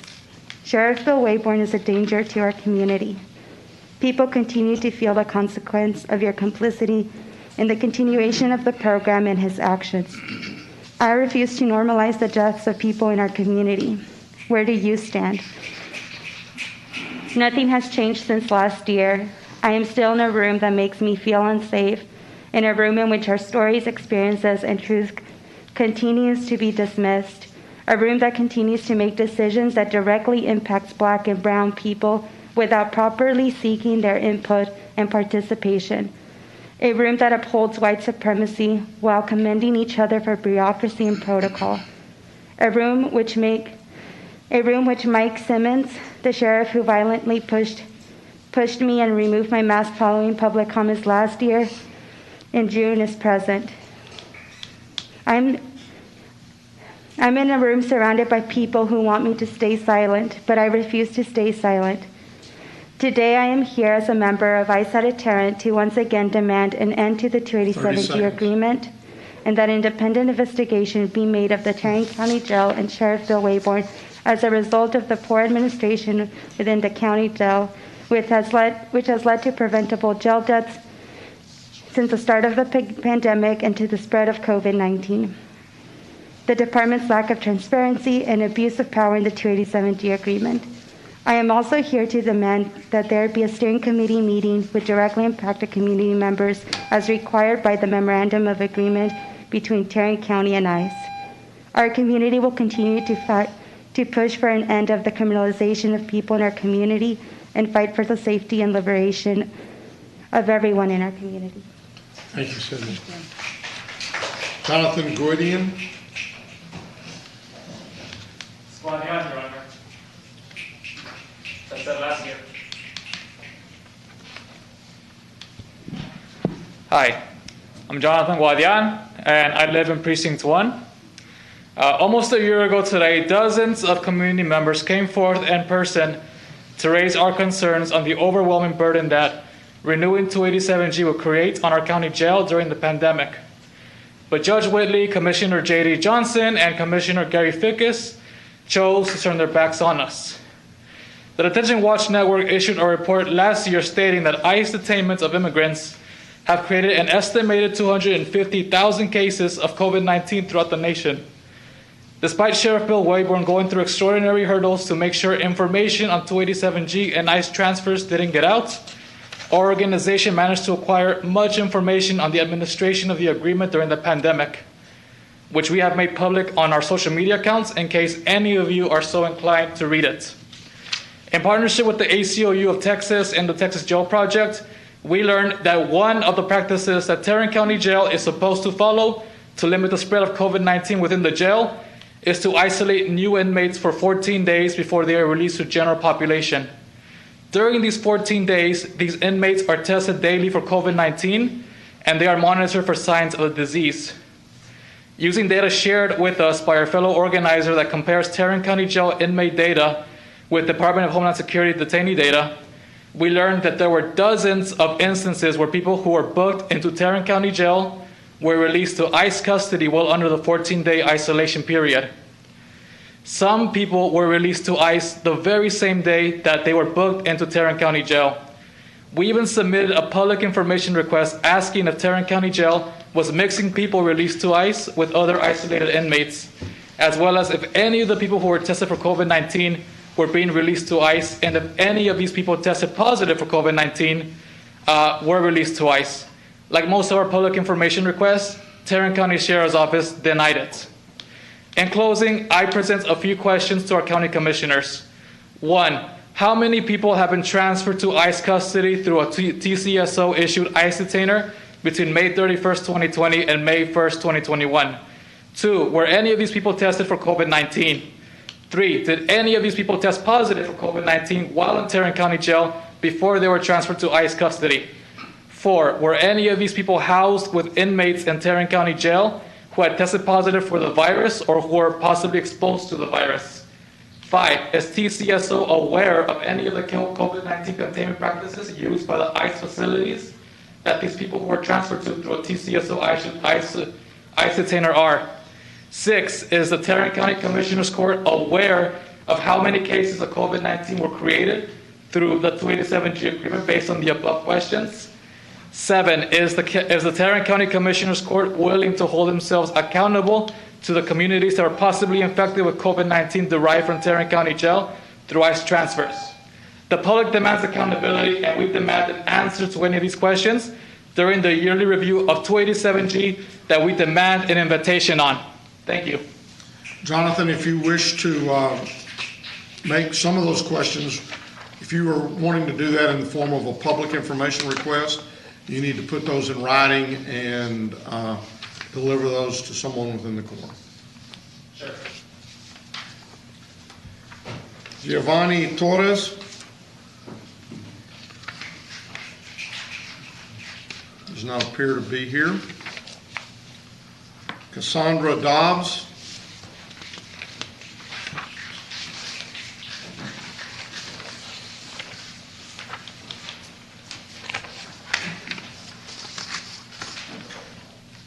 Good afternoon.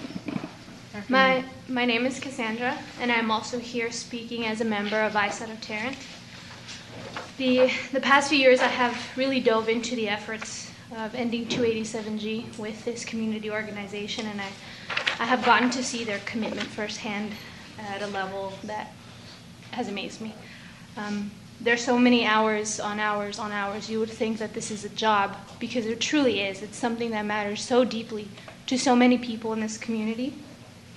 I'm up here looking at you all, but all I can think about is all of the stories and all the time that I've shared in the past few years with the people who are involved in this efforts. The feelings of fear and anxiety that exists every day, although it may not be applicable to a lot of the people here, it's a very harsh reality for a lot of the people that also reside in Tarrant County. By this point, I know everyone has really heard all there is to hear logistically about why we oppose this agreement. Everyone knows about the lack of transparency. Everybody knows all of the public information requests that we have been ignored over and over. So I don't feel like I really have to go that deep into it. But I do know, I know that this and so much more effort is still going to be committed every single year. I know last year this agreement was renewed indefinitely. I don't know if anyone else sees the problem in having a program just forever be in place, but I do. And I don't think that that's something that we should stand for. Last year, it was already voted. J.D. Johnson, Commissioner J.D. Johnson, Commissioner Fickus, Judge Glenn Whitley, you all voted yes on this agreement, and I don't understand why or how. I don't know if this change in protocol was done to try to deter our energy or our commitment to trying to get this removed, but I promise you that is not the case. Over the past year, it's done nothing but fuel the efforts even more. And we're here without knowing that there's not even going to be a vote today, and still people took so much time and commitment to be here and to speak. And I think that just says volumes as to how much we care, because I promise you, year after year, even if there is no vote day, even if we know we're going to leave here not with a defeat, but with more work to be done, we're going to come back and we will still continue to voice our opinions. I had a script and I kind of derailed because it's so real, the passion that's going behind this, and it's just so sad to see that people can sit here and be on their phones and look at their laptops and ignore what people are really sitting here trying to get you to say. I feel like this should be the most important section of the whole meeting, because people are here from your community, from your precincts, the people that you say you are here to represent, and there's so many attention that's not even being given to the voices that are taking the time to express their concern. I would also like to commemorate that you, Judge Glenn Whitley, have advocated for community involvement with other programs. I love that, and I really wish to see that same energy towards this. And that's all we're asking. That is literally the only thing. Thank you. Thank you, Cassandra. Skylar Corgle. Skylar does not appear to be here at this time. Charles Hermes. Sadly, since the last time I've been here, our sheriff's attack on the immigrant community and the community at large has had a significant loss in human life. Yet this Commissioner's Court has remained silent. That makes you complicit in those deaths. I would like to take a moment of silence to mourn for the loss of your victims and their families.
Thank you, Charles.